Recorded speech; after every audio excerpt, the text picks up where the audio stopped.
Hello, friends. Happy Thursday.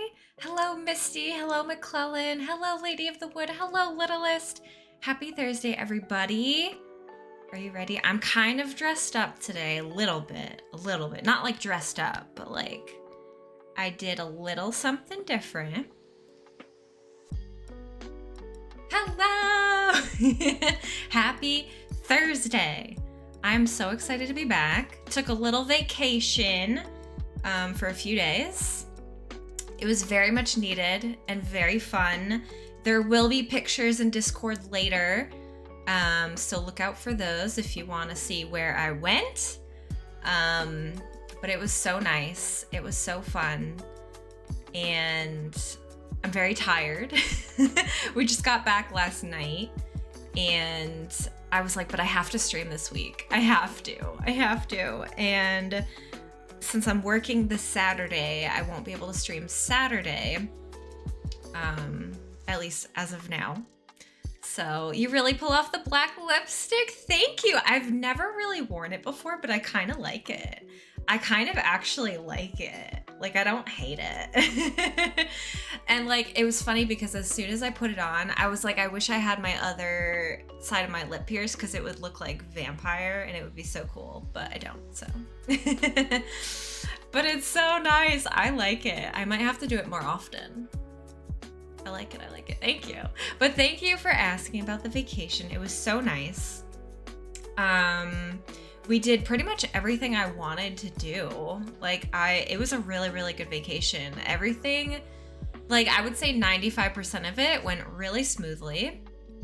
As far as like flights and plans and just like in general things. So yeah, it was really, really good. And definitely happy to be home, you know, in our own house. I missed Luna a lot. I missed her birthday, which was kind of sad. Her birthday was on Sunday. Was it Sunday? Yeah, her birthday was on Sunday. And we had left on Saturday.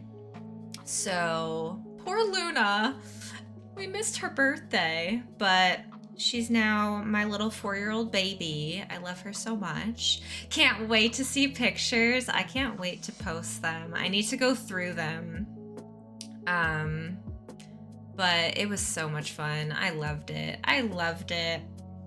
And then this might actually be the last stream in October, which is crazy. Like, I feel like I barely got to stream in October this year.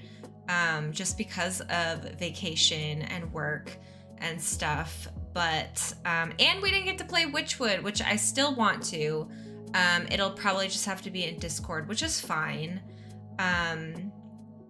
but that's just the way it is, and I'll have to figure out a time to do that. Maybe I'll do it during regular stream time. I don't know. I'll have to figure that out and let you guys know. But Witchwood is really cute. Have you played it? I remember seeing bits of it from another streamer and it looked like something I wanted to play.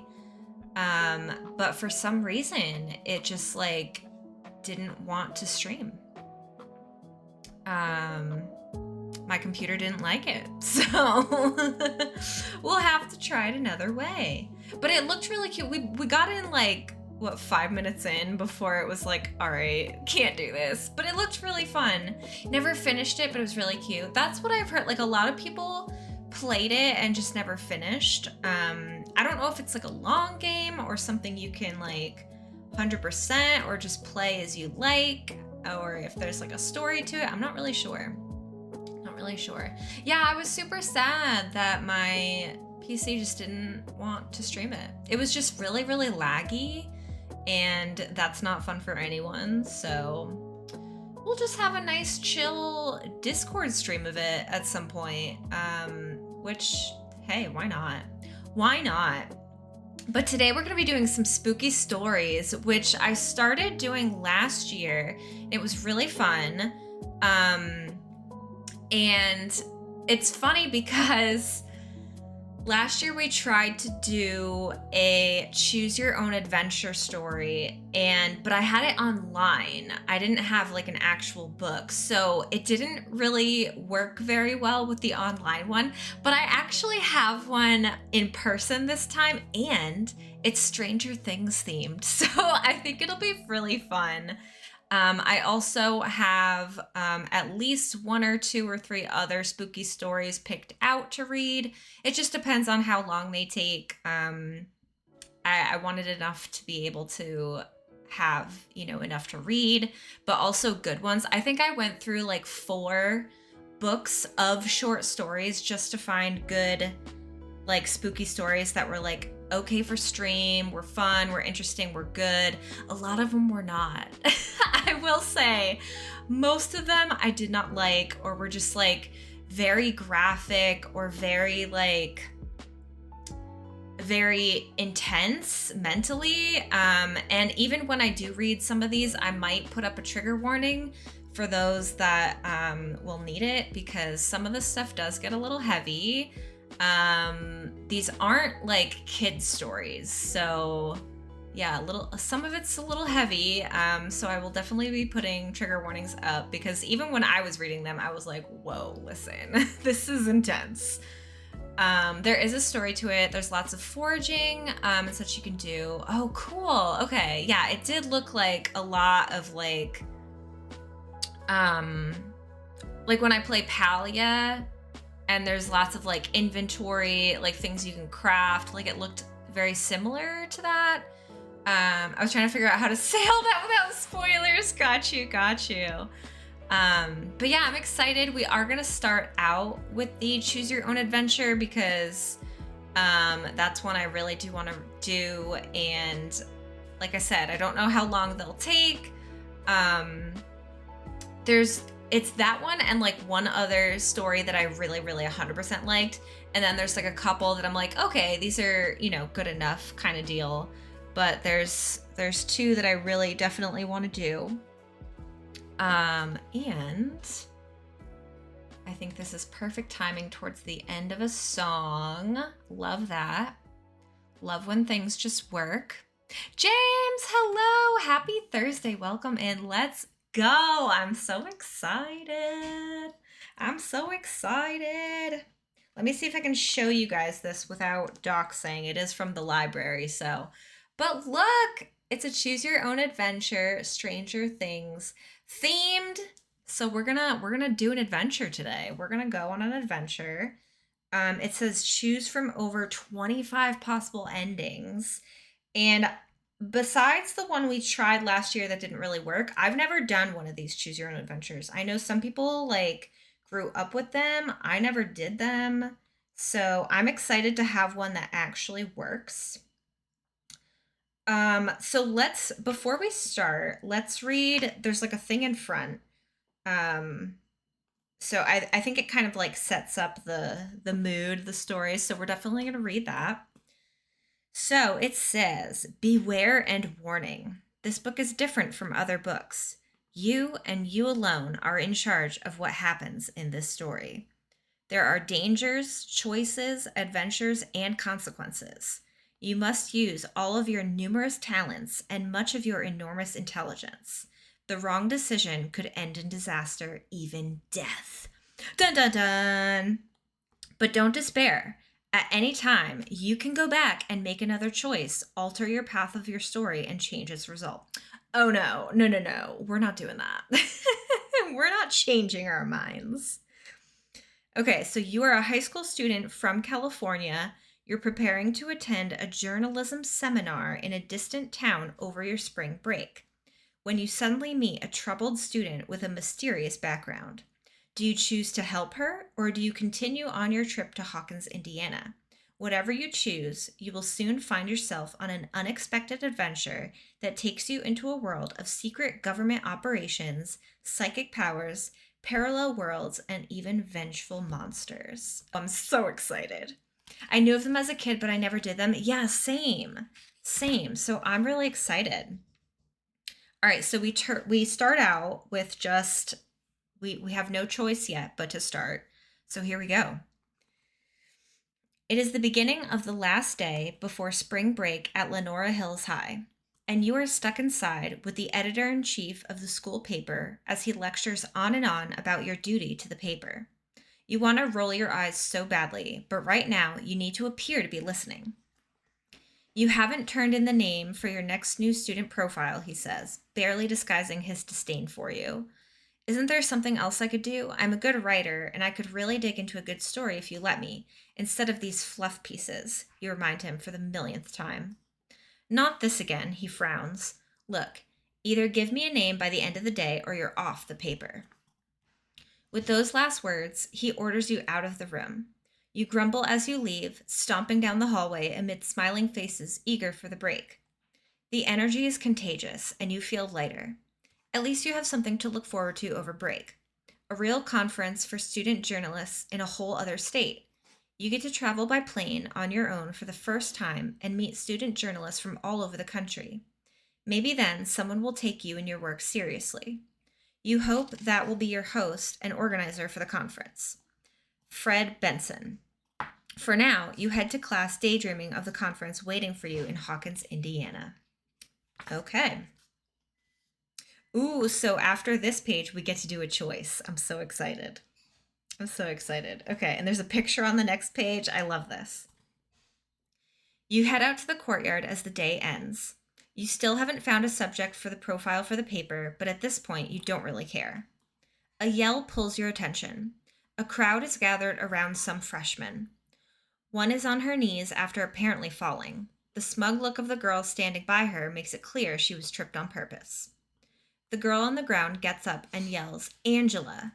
She puts out her hands and screams. There's a moment of silence, and then the crowd breaks into laughter at the absurd spectacle. A teacher pushes through the crowd and pulls the girl Angela away as the kids start to move on. The strange girl is joined by a boy who tries to comfort her as they pick up the pieces of a broken project. You catch a snippet of their conversation. "We can fix it together," the boy says. Her doe eyes water and your heart breaks. Aside from her bizarre scream, she seems helpless and afraid. You could just walk away. You need to go home and get ready for your trip. That has been the only thing keeping you going through the sluggish week. Still, you feel for the girl. You could go talk to her. It seems the boy she's with isn't able to comfort her. You realize she's new and you need a subject for your profile. Do you go talk to her? Okay, so I'm going to make a poll to see if we should talk to her or not. So, should we talk to the girl? And I'll just do a short poll. Yes or no?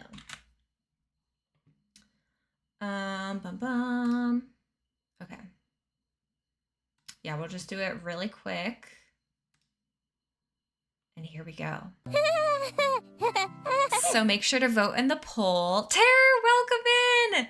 Happy Thursday. How are you doing? A choose your own adventure. I know. I'm excited. This one will actually work, okay? This one will actually work this time. I know it. So the poll is up. Go ahead and vote. Vote for Holt. Vote if you think we should talk to the girl or keep on going and get ready for our trip. Which should we do? Which one should we do? Hope we die by chupacabra.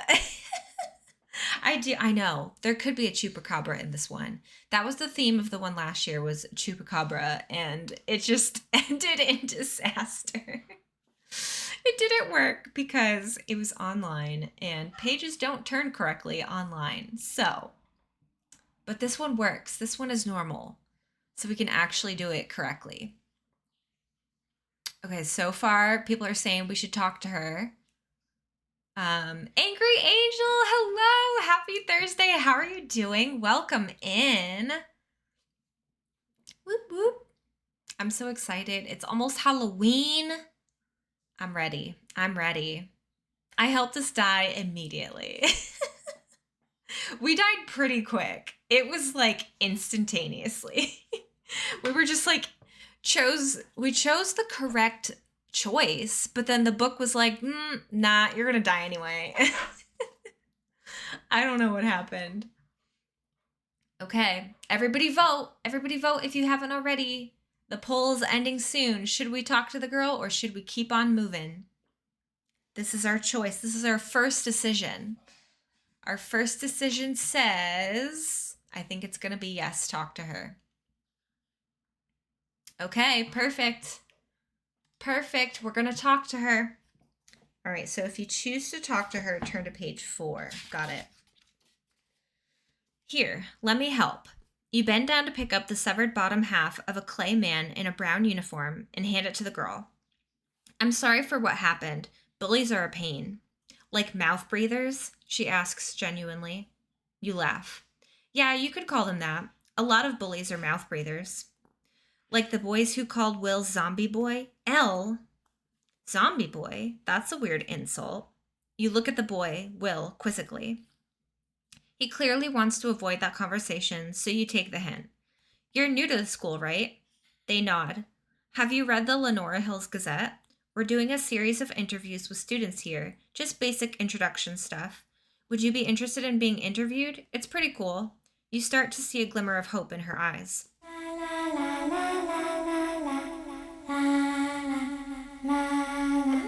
Hello, happy Thursday. Thank you so much for the spooky biddies. Oh my gosh, that scared me too because I did not see it coming. Hello, how are you? It was meant to be a full stream, but we got 20 minutes out of it. We did. We did. How are you doing? I'm good. How are you? I'm doing great. Just got back from vacation and ready for spooky reading. So that's what we're doing today. So excited to have you here. I don't think that's a good idea, Will blurts out. Anyway, your boyfriend will be here over break. He starts to walk away. I never got your name, you say hurriedly, and reach out your hand for a handshake to stop her from leaving. She says her name is Jane. Well, Jane, it might be cool for your boyfriend to see you being interviewed. Her eyes brighten. Bingo, you got her.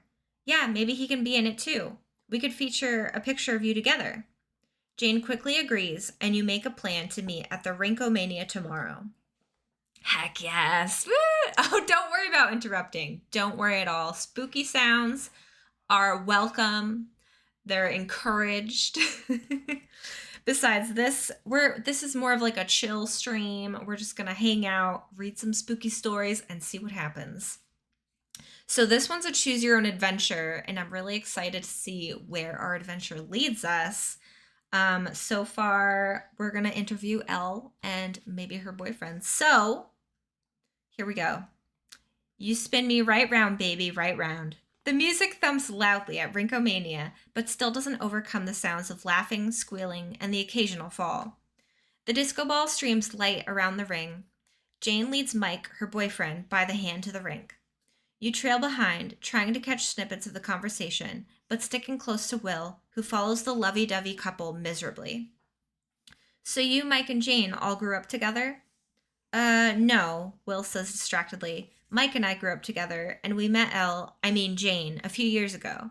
And then when her dad died in a mall fire, she came to live with us, and we moved here. You notice Will calling Jane Elle. Will stays quiet, watching Jane and Mike. There's a wistfulness in his eyes. You don't know what to make of it. Before you can ask him about the nickname, the group skates out of the rink to grab food. Milkshakes, yum! Angela approaches your table. Where, oh where, have you been hiding this handsome thing? Before you can register what is happening, Angela pulls Jane towards the rink. Will looks panicked as one of the boys with Angela grabs a milkshake from the table and follows. We see where this is going. Death, I hope. I hope not. I was going to ask how vacation was, assuming you're willing to share, of course. Vacation was really, really nice. It was so needed. I loved it. Happy to be back, but sad it's over, of course. I think my air fryer died. No! That is so sad. We only just started using one, but I really, really like it so far. That's so sad. I hope it's just like having a hiccup and works just, all of a sudden. That's what I'm hoping. I hope, because that's not good. I see what's going to happen. You race to the rink. The lights fade, and a spotlight hits Jane as Angela leads a group skating menacingly around her. You try to push through, but it's too late. The boy throws the milkshake in Jane's face, and she falls flat on her back, to the crowd's amusement. Sorry you can't cry to teacher today, taunts Angela. You'll just have to cry to your daddy instead. Oh, wait, you can't do that either. Angela skates away with a vicious grin. You can't believe she went there to make fun of someone's dad being dead. Jane grabs a skate. Jane marches in the direction of Angela. You chase after her. Jane, don't. She smashes the skate in Angela's face. The wounded girl crashes to the floor, touches her face, sees the blood on her fingers, and cries. Mike and Will run up to Jane. Her eyes look glazed over as if she's somewhere else. You leave, not wanting to get more involved with Jane. Crazy! Crazy pants! What a waste of a milkshake! I know, right? Milkshakes are so good.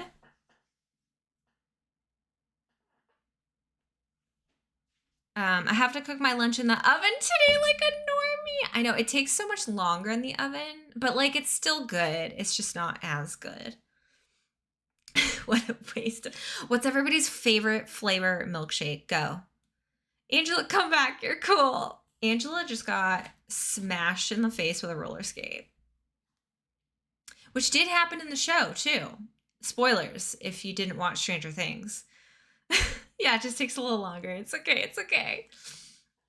Chocolate, all chocolate, everything. Oh, see, I'm not a fan of chocolate shakes. I think they're like, I don't know. I think they're too, I don't know. I can't have too much chocolate or else I feel sick. But my favorite shake is definitely mint chocolate chip, 100%. Or mint in general. Probably strawberry. Good choice. We have almost a Neapolitan. Almost. Because vanilla is my second favorite, so it counts. Or caramel.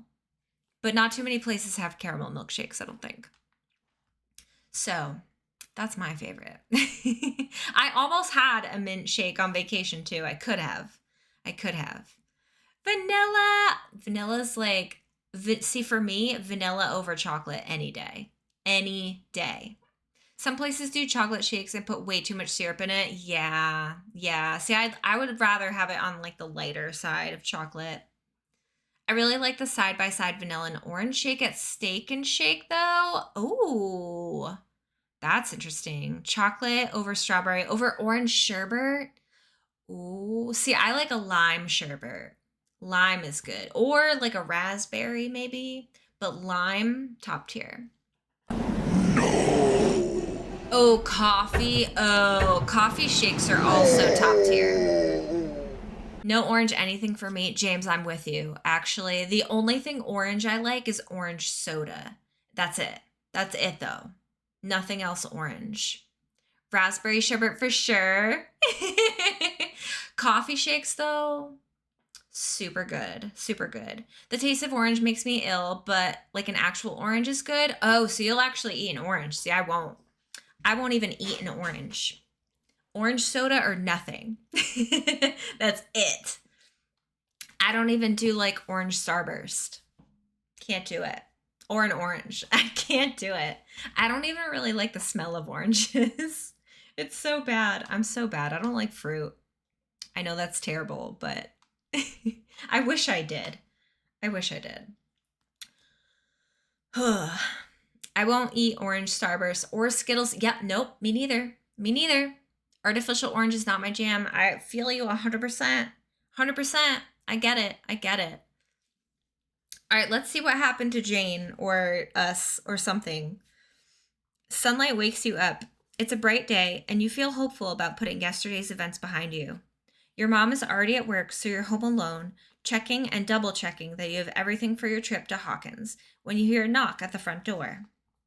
Mom? She probably forgot something. You open the door to find 2 police officers asking for you. Is something wrong? You need to come with us. You're under arrest for assault and battery, one officer says gruffly as he pulls you out of the door. Wait, there must be a mistake. I didn't do anything. You pull back, trying not to let them take you. You were listed as an accomplice by the victim. You can explain that at the station. The next thing you know, you're in the police car. There are still some hours before your flight, and you hope that you'll get back in time to make it. You didn't do anything after all. Uh-oh, this isn't looking good. If you're ever on the South Coast, you need to get a specific coffee drink that tastes like coffee ice cream. We call it liquid crack. Oh, that sounds delicious. Time for Mike to be a hypocrite and tear into Jane for attacking a bully when they met. Mike was bullied, and it was cool when Jane attacked his bullies. I know, like, what are they even doing? You're so right, Tahir. You're so right. I won't give specifics so I don't dock myself. That's fair. That's very fair. I think orange juice is disgusting, but orange flavored stuff is fine. See, no, I can't do orange juice either. Orange juice is like, so I don't like juice, but orange juice is the worst. I won't like, if somebody was like, oh yeah, have this orange juice or die, I'd be like, well, guess I'm dying. They can't just pull you out of the door. They need a warrant for arrest. Exactly. They can't touch you. They can't step inside your house. You really like orange juice, but also, oh, see, I can't do it. I can't, not even if it's like in another drink. I can't do it. Can't do it. Okay, we're still, wait, where am I? Did I turn the page already? I think I did. Yeah, I did. Okay. I'm confusing myself already. I think it's proven that if you buy orange juice, it's worse for you than like a Coke. Is it actually? Really? I don't like Coke either. I don't like anything. Orange plus cranberry. Oh, see, I can get behind cranberry. No. I can get behind cranberry. No surprise, the girl who's like, ew, fruit is not a fan of juice. Yeah. I mean, juice comes from fruit, right? So it makes sense. It checks out. I don't drink soda at all, but apparently orange juice has so much sugar in it. Does it actually? Well, good thing I don't like it. I will drink, like, I'm not a soda drinker either, but like every once in a while I'll have a sip or two. I can't even finish a soda. I've never been able to finish a soda. I'll have like a few sips and then that's it. I'm done. You're talking natural sugar versus cane artificial. Oh, right. Because, yeah, fruit has natural sugar, right? Matthew, hello. Welcome in. Happy Thursday. How are you doing? Happy to have you here. Never finished a soda. No, I can't. It's like very carbonated too. I think it's like the carbonation and like the sweetness. It's a lot. It's a lot. It doesn't taste like it. I know. And this tastes different though, right? Like natural sugar versus artificial sugar, it tastes different. Still bad if you're diabetic. I feel like I'm probably going to be diabetic at some point. I can see it happening.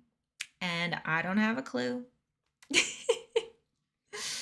I'm doing good. How are you? I'm doing great. Just got back from vacation. It's my first day back. I did have to get all new tires this morning, which was a time. Spent some monies that I didn't really want to spend, but we're here. We're reading some spooky stories. It's a good time. It's a good time. I'm surprised that I'm not diabetic. Diabetic already. Same. Like honestly, same. I was just telling my friend the other day that like my favorite food groups / like the only things I eat are bread and sugar. Like that's it. That's all I eat.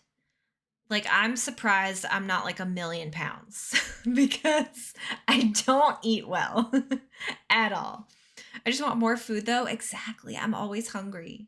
Always hungry. Always just eating bad things. Like last night I was just eating frosting. Probably not good. Can I have your metabolism? You can have it. You can have it. I love soda. It's a weakness. I usually don't like sweet stuff. I'm a salty girl. Ooh, but I love soda. See, I have a major sweet tooth, but salty's good too. Like whenever I have a craving, it's either like chocolate or salt or both. Like salted caramel with chocolate. Oh my gosh. So during like Christmas time, if you have a Costco, they have these, what are they? They're like salted caramel. They're like chocolate covered salted caramel bites. And they are amazing. Amazing. How do you get away with eating those things? I don't know. I honestly don't know. It's probably going to catch up to me at some point, and I'm really just waiting for that to happen. because I know it's coming. Like, I know it's coming. So yeah, definitely taking full advantage of it now. You must still be young. I'm in my 30s. I'm in my 30s. Sam Club has those too. Perfect. Go to your local wholesale and buy them because they're so good. I take it back. Yeah, I'm in my 30s. I still want your metabolism though. I'll share. It's facts. It's fine. All right, let's see what's going to happen to us. We're in the police car. Turn to your left. You turn and try to hold your head high, but all I want to do is scream in frustration. All you want to do is scream in frustration. The camera flashes and your mug shots are finished. The officer leads you into another sparse room to wait for transport. Nothing you said in the interview helped, and you remembered too late that you probably should have stayed quiet and waited for a lawyer or a parent. How many times did your mother tell you to know your rights and use them? You sit on a hard bench and ruminate over it. The door opens and another officer enters, followed by Jane. Great. When the officer leaves, Jane leans over to you. I'm really sorry, Jane whispers. I tried to tell them you didn't do anything, but they said Angela said something different. Save it. You turn your body away from her as best you can on the rigid bench. Everything is ruined now anyway. The defeat washes over you. So much for spring break. Once your mom bails you out of jail, she'll put you under house arrest. Time to move, an officer yells through the door before walking in and leading you and Jane out to a police van. You're going to jail. As the van pulls away, you see Mike standing on the road staring after Jane. We should have picked to just move on and not help this freaking girl. Just kidding. I'm just kidding. Let's set the police station on fire. Let's do it. Let's see what happens. You rest your head against the cold metal and stare at the road through the little sealed windows. At least you'll have a more interesting column than usual for the paper. You're jolted when the van comes to a sudden stop. Pulling yourself upright, you yell in the direction of the driver. What's going on? Jane tenses up. She looks ready to spring into action. You hear the lock click, and Jane pushes through the doors, knocking over a cop and landing face first on the asphalt. 2 men grab her, and she yells. A kind-looking man stands before her and says, Hey, kiddo.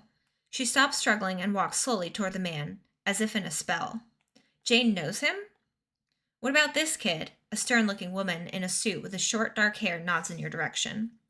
This is, Jane looks back at you, then turns to the man. A friend. The man sighs and nods to the other adults. The stern woman offers you a hand and leads you out of the van to a black car. Jane follows the man to a different car. Where are you taking me? The woman doesn't answer. It doesn't seem like you have much of a choice. Oh my goodness, what is going on? Where are we going? We haven't had another choice. We don't have a choice, so we gotta keep going.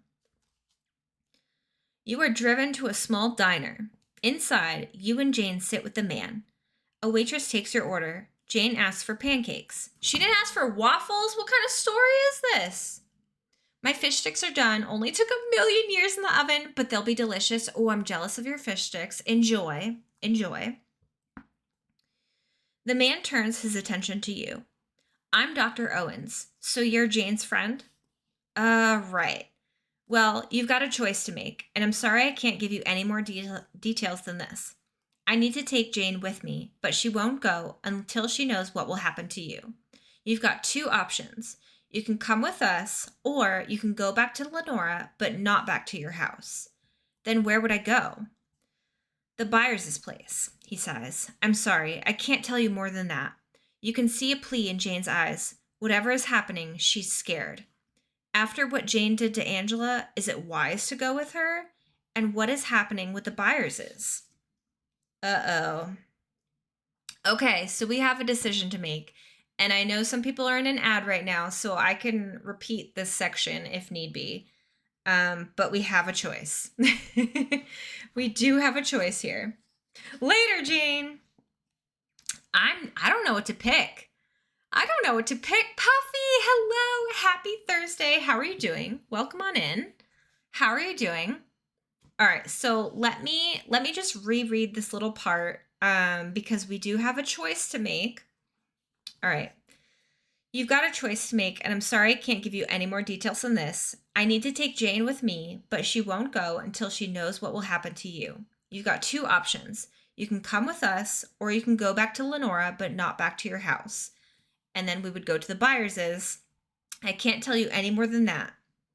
All right, so let me make a new poll.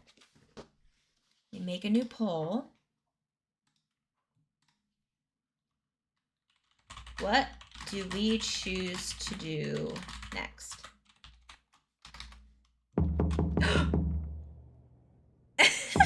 Puppy! Thank you for the knock. Who's there? Is this a reading stream? Yeah, so we're doing some spooky stories. Right now we're doing a choose your own adventure, Stranger Things themed. HS, welcome in. Happy Thursday. How are you doing? I'm too compassionate. Go with Jane. All right, so either go with Jane or go to the Byerses. All right. And this time I'll allow additional votes. 2 minutes on the clock. Poll is up. Do we go with Jane or do we go to Will's house? Stuck on a 30-second ad? No! Why are there still ads?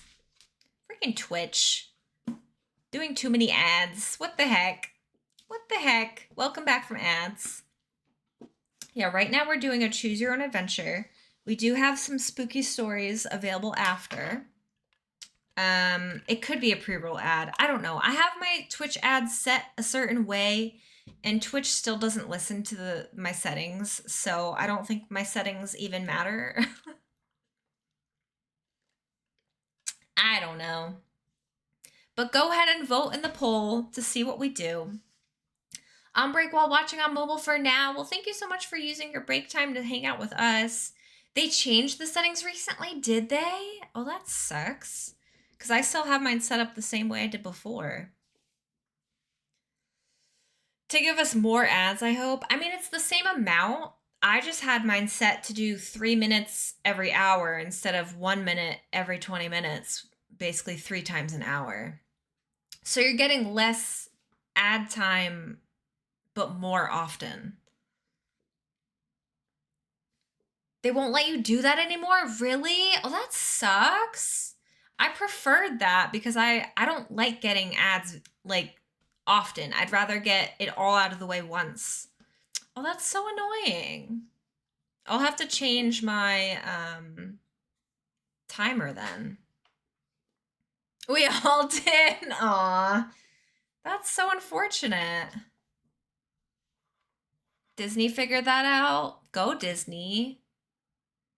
Ooh, most people are saying go with Jane. Okay. I don't know if you guys notice, but a lot of times ads won't even start until you type something into the chat. Really? Ew, what the heck is Twitch doing to us? Rude. Oh my god. Puppy. That's probably my favorite alert. So it's like, hey, I said something. They're going to respond ad. What the heck? What the heck? Rude. Seriously, rude. Puffy, thank you for the thunderclap. Okay, so it says, if you choose to go with Jane, go on to the next page. Okay, so that's what we're going to do. The convoy transporting you and Jane stops in front of an anonymous concrete hut with a single door. They lead you inside to an elevator. You didn't really think we were working out of a shed, did you? Owens asks. The elevator stops and the doors open into a large concrete hallway. Do you know what an ICBM is? The doctor continues. You all proceed past guards. Your mind flashes to old black and white movie reels of mushroom clouds in history classes. It's a big ol' empty space, so we repurposed it to house something much more powerful than a missile. You. Owens points to Jane. You want to ask Owens what he means. Hello, 11. Jane stops dead in her tracks. her face pale as she stares at the tall man in front of her. Jane's breathing gets heavier, and goosebumps appear on her neck as the man slowly gets closer. He knows she's scared of him. Your gifts have been stolen. I believe I know why. Let us work together again, you and I, daughter and papa. Oh gosh, not papa. What the heck? Anonymous? Going to miss it when October ends? Me too. I love October. I love spooky season. I love spooky everything. I'm gonna be so sad. But I think we might keep our spooky like overlay through November. Or at least like into November. Just because like 1 month isn't long enough. So I'm here for the spooks. I thought Will said your father died in a small fire, you blurt out. He's not my... Jane struggles to speak. You finally understand what it means to smell fear. The man puts his hand on Jane's shoulder. Jane pushes him off and runs back down the hall toward the elevator. Without thinking, you run after her. 3 security officers block her way and grab her. She struggles, but is no match for them. A woman in a lab coat comes up holding what looks like a gun with a syringe attached. She stabs it into Jane's neck. Jane goes limp. What are you doing to her? You yell. The tall man walks up and shushes you, then bends down to cradle Jane. Everything's going to be all right. You're home. He lifts her up and walks away. What the heck? Nopevember is a thing. It's all good. Oh, I love that. I love Nopevember. That's awesome. I know. Poor Jane. Poor Jane. What the heck, Papa? All right, let's see what happens. Okay, we just keep going. No more choices yet.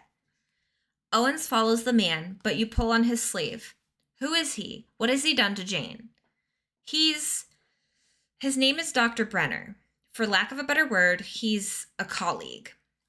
A team of lab coats swarms around Jane, changing her into a white outfit with a matching cap that has wires sticking out of it. In the middle of the room is a large machine that opens up to a pool of water. You watch as the team lays Jane in the water. What are they doing? You nudge Owens, who stares at Jane with a sorrowful look. Brenner interrupts. We're getting her gift back. This is the only way. He walks into a control room overlooking the machine. In the room are various screens and monitors. You can see Jane inside the tank and a small television that's blank. What do you mean, her gift? Brenner flips some switches and the machine starts to whir. The television in the control room begins playing. You see a small child, a girl with a shaved head, in what looks like a hospital gown. Is that? Jane, years ago, Owens answers. You look from the television screen to see Jane, the real one, on one of the monitors, floating in a pool of water. You should go. You don't need to see this. Oh, goodness. If you've seen the show, we don't know what's going to happen. Or do we? Or do we? You brought me here, remember? You retort, your eyes never leaving the screen. There are other kids like Jane in the video, girls and boys of various ages, all with shaved heads and loose gray gowns.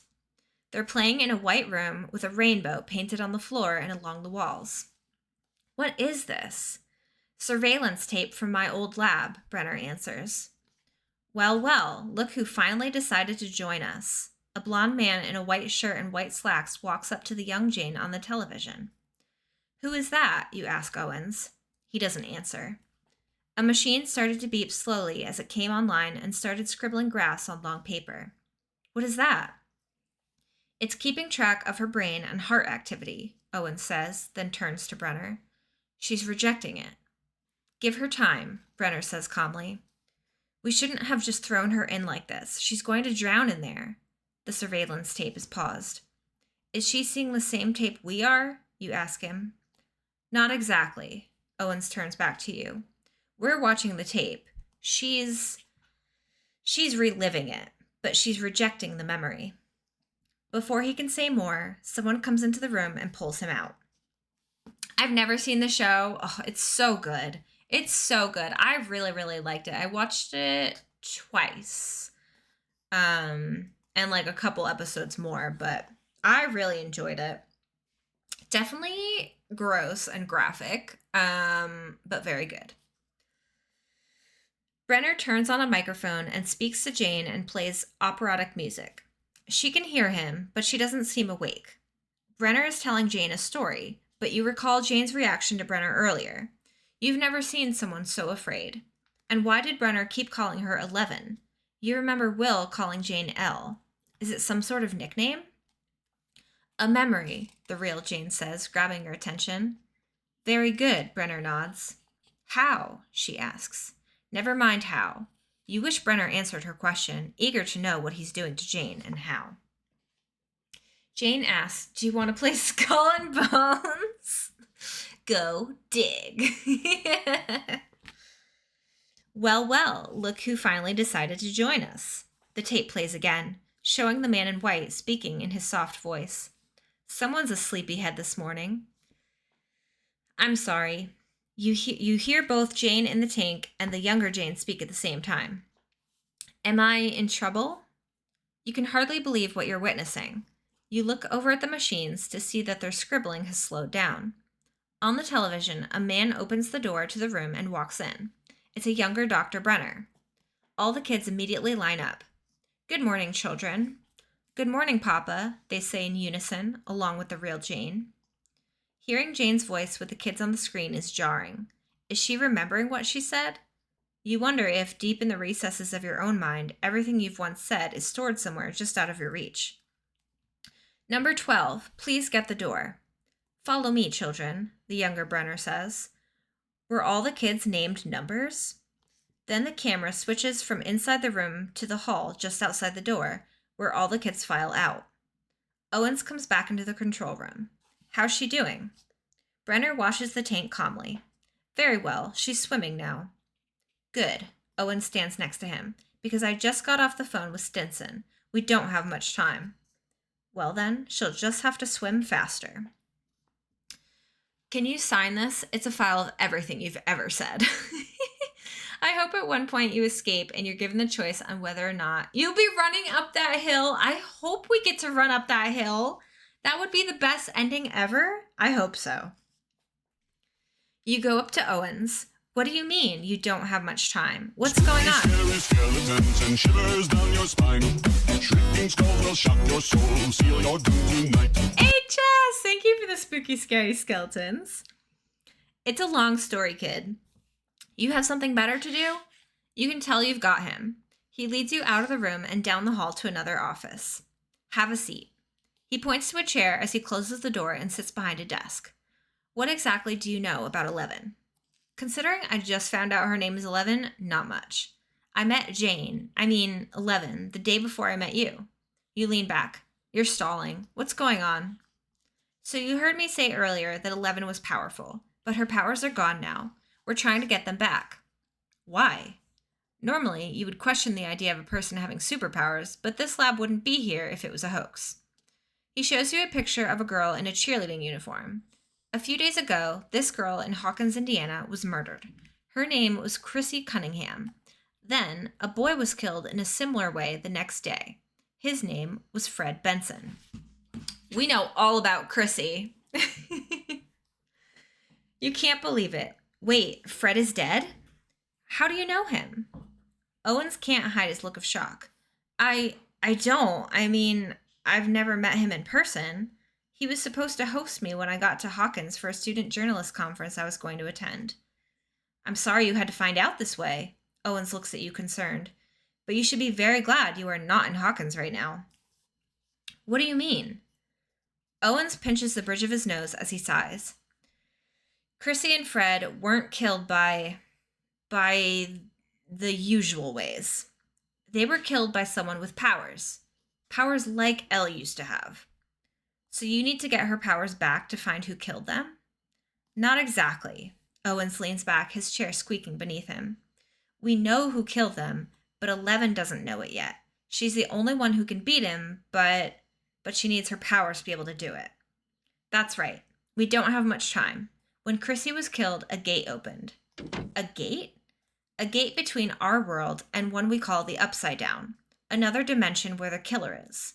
We believe that he's trying to open multiple gates, but we don't know why, and we can't do anything about it without Elle. My goodness. Chrissy, wake up. I don't like this. Chrissy, wake up. Hey, hello. Bye, Puffy. I hope work goes well. Have a good shift. Thank you so much for being here. We'll catch you next time. Owens runs his hand over his head, but that's not the only reason we're short on time. What do you mean? There are some in our government who think Elle is the danger, and they're looking for her. Remember when I told you that if you didn't come with us, you'd have to stay with the Byerses? You nod. Some government agents just attacked the Byerses' house. Jonathan, Mike, and Will are missing, along with 2 of the agents we posted to protect them. We know the kids haven't been captured, but other than that, we have no idea where they are. If they found the Byers' house, it's only a matter of time before they find us. So Jane needs to get her powers and defeat this superpowered murderer before the government catches her?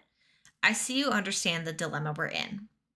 So why show her some old memories? How does that help her get her powers back? I have no idea. That would be Dr. Brennan's area of expertise. If I could have done this without him, trust me, I would have.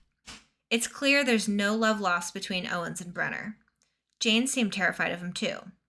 A woman bursts into the office. Dr. Owens, we need you. Owens runs out the door and you follow. Almost as many what do you means as Saw. Oh my gosh. What do you mean? What do you mean? In the control room, people are running about. The machine you saw earlier is scribbling frantically. What's going on? Owens looks at Brenner. The woman answers. She's going into cardiac arrest. Okay, that's enough. Pull her out, Owens says firmly. Brenner ignores Owens. Pull her out. The others in the room heed Owens' command. The tank is opened and Jane is carried to a table. A doctor picks up a pair of defibrillators. Clear. She presses the paddles into Jane's chest and shocks her. There's no response. Again. The second shock wakes her. She sputters and coughs, blood trailing down from her nose. It's okay. It will take time to adjust, Brenner says soothingly to Jane. But you're safe now. Jane suddenly grabs one of the paddles and smashes it against Brenner's face. She jumps off the table, then sprints down the hall. You chase after her. She's heading to the elevator. Jane, wait, you call out. 3 security guards cut you off and surround Jane. They grab her and push her down to her knees. You try to pull one of the guards off Jane. She screams. An overhead light bursts in a cascade of sparks as you are thrown back. Your head hits something as chaos erupts around you. Oh, apparently we have a choice now. Apparently we have a choice. Okay, so let's get the choice in a poll so you guys can help me vote. All right. What do we choose to do next? Do we help Jane or do we stay out of the way? Oh my goodness. HS, thank you for the ghost. All right, poll is up. Go ahead and vote. What do we do next? Do we help Jane or do we stay out of the way? You guys can help me vote. Additional votes are allowed for extra channel points. Help me decide, what do we do next? And there will be an ad in a minute. So, perfect timing for a poll. Perfect timing for a poll. Everybody hydrate. Or dehydrate. Don't dehydrate though. I would prefer if you hydrated.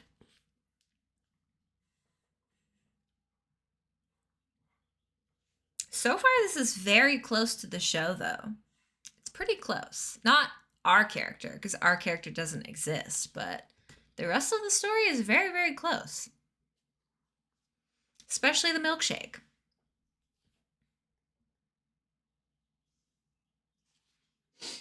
I wonder, this must take a long time to read, because this is a lot of pages.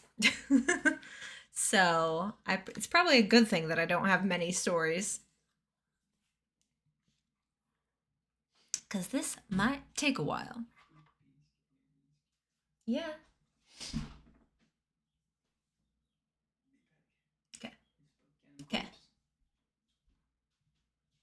right, got a little bit of time left to vote. So far, we only have one vote. So get your votes in now or never. What?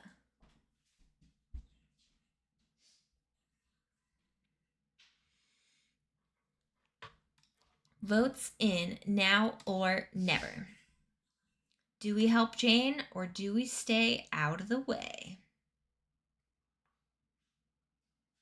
Ooh.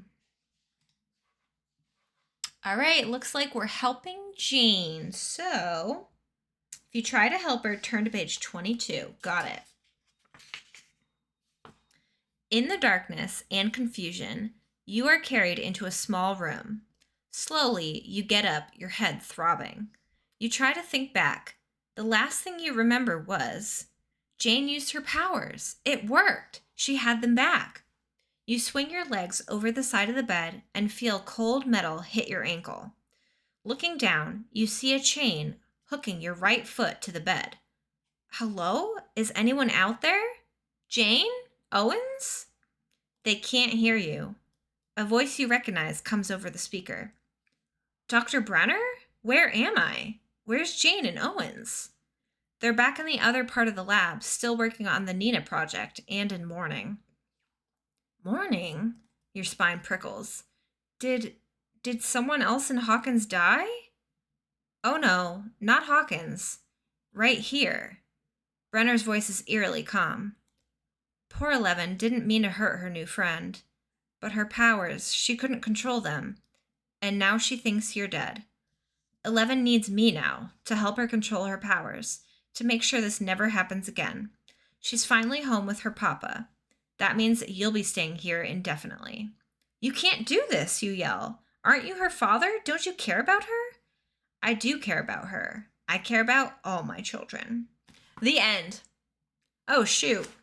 That's the end? Wow. So we didn't pick very well. We didn't pick very well because this is a very long book. So that was option number 1 out of 25.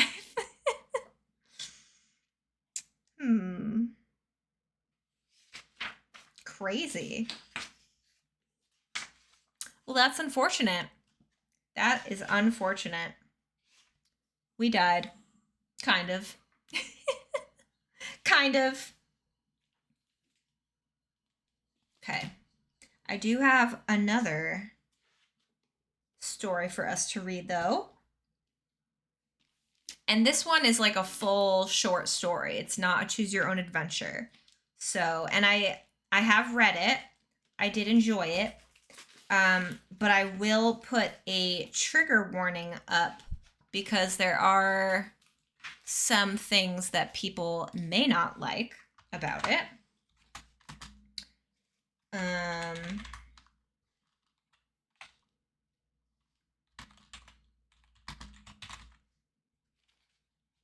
Okay. So I'm going to put that up there.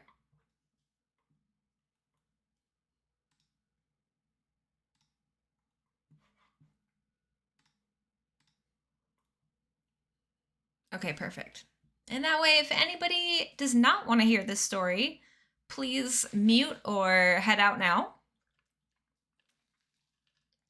Because there is a little bit of blood and or self-harm in this story. What's not to like? But I do enjoy this one. I thought it was good.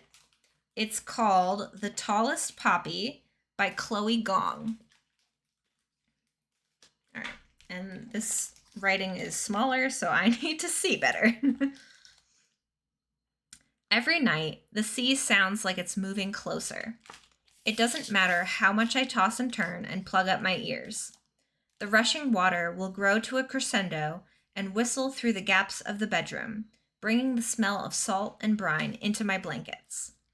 I'll give up on sleep and lunge upright, hurrying frantically to the window as if this time, finally this time, I'll catch the sea in movement and find it to have invaded the beaches and risen up the hills, but the sea always stays where it is, its foamy edges crashing on the shore below, lit up by the glow of the moon. I don't know how many nights of rest I've lost like this. I don't know how many nights it's been. They start to blend together, seamless at the stitches, until I can't pull them apart anymore. Wave after wave after wave. Sleep comes eventually. It is fought for. It is a beast that I chain up despite knowing it will tear free sooner or later, and I jerk awake again, disturbed by the rushing foam or the crowing morning birds or the house creaking. There's only one method that works. I let the ear-splitting noise break through. I let myself be pulled into the ever-nearing roar, eyes closed in the darkness, imagining the sea crawling and crawling until it pours into the old room and encases me whole. Then I finally hear nothing because I'm swallowed underwater. The lone house on the hills overlooking the beach is cursed, or at least that's what the townspeople say. I used to walk past this 4-story structure every day on my way to school, though it always seemed a lot smaller when I was looking from the bottom of the long ascending driveway. It's hard to deny that there are warranted reasons for the townspeople to claim the house is cursed. They mutter about how the elements must be excruciatingly loud so close to the beach, how there must be something wrong with the infrastructure if the family who lived there kept getting sick. The first set of Abrams kids, Cammie and Luis, were in my year at school. At some point, their grandmother developed a lung infection. Then their father caught a mysterious cough that ended with black vomit splashed on the walls of the local dairy. When they packed their bags for Auckland to go where the bigger hospitals are, they summoned their relatives to take over the house. By chance, I sat next to Jason Abrams in English when his parents moved him into town and he started at our school. Nearing the end of the year, he started to pick at his skin, opening different raw wounds inside his elbows each day, and he never came back after that summer. A new set of cousins moved in, but Alex and Neil were younger, so I only knew of them in passing. Last month, they were driven out too when their mum didn't wake up one morning. She's not dead, just mysteriously, continuously sleeping. I come to a stop at the top of the driveway now, gazing down on the water. I breathe in, breathe out. During this point in the summer, pollen dusts the air like a visible mist. I've gotten used to it.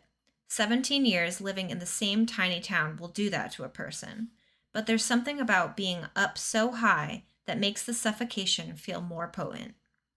All this greenery and color, blotted with intrusion. Flax bushes and waving stalks of Northland wildflowers that grow vertically, stretching as tall as a person before stopping abruptly. They spread in orderly clumps, bleeding down the hills until the dirt of the soil turns to sand, and the sand washes into the frothy beaches. The Abramses finally ran out of family members to take care of the house. A David Williams bought the property and moved in with his wife and 3 children last week, sending a ripple through the town, wondering where they came from. Yesterday, I answered their poster seeking a live-in nanny for the summer. They hired me over the phone and asked me to come in immediately.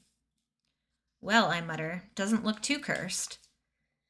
The house trembles under a gust of the salty gale. It doesn't matter how hot the temperature turns in the middle of the day. It's always brisk near the beach. From the driveway, I watch the second-floor windows shutter. Then, the front door opens to bring out an old woman. Penelope Gao, she bellows, the new nanny? I hike my bag higher up on my shoulder and turn away from the water. When I walk toward the door, I'm trying my hardest not to shiver. You can just call me Poppy. This switch is for the dining room, but that one is for the bulb over the front door. Be careful what you're hitting, because if the door light is left on for too long, it'll overheat and burst. I nod, taking mental notes for when I follow Miss Frost around.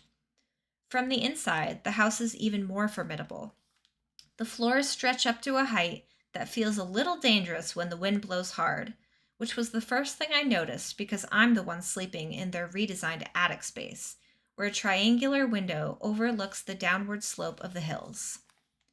The front door gets sticky in the summers, so the last thing we need is to be trapped and groping around wildly in the dark. Mrs. Foss waves me to come down to the third floor corridor. She doesn't seem to mind how hard it is to walk here, feet sinking into the soft carpet with every step. When she opens the door to a playroom, we both cough, waving away the dust that explodes forward. The cleaner hasn't come in a while, and big houses get dirty too fast, she says. Makes my life hell. I peer into the playroom, making a cursory inspection. You probably won't need to come in here often, Mrs. Foss continues, before I finish looking, pulling the door closed. The children have outgrown their dolls.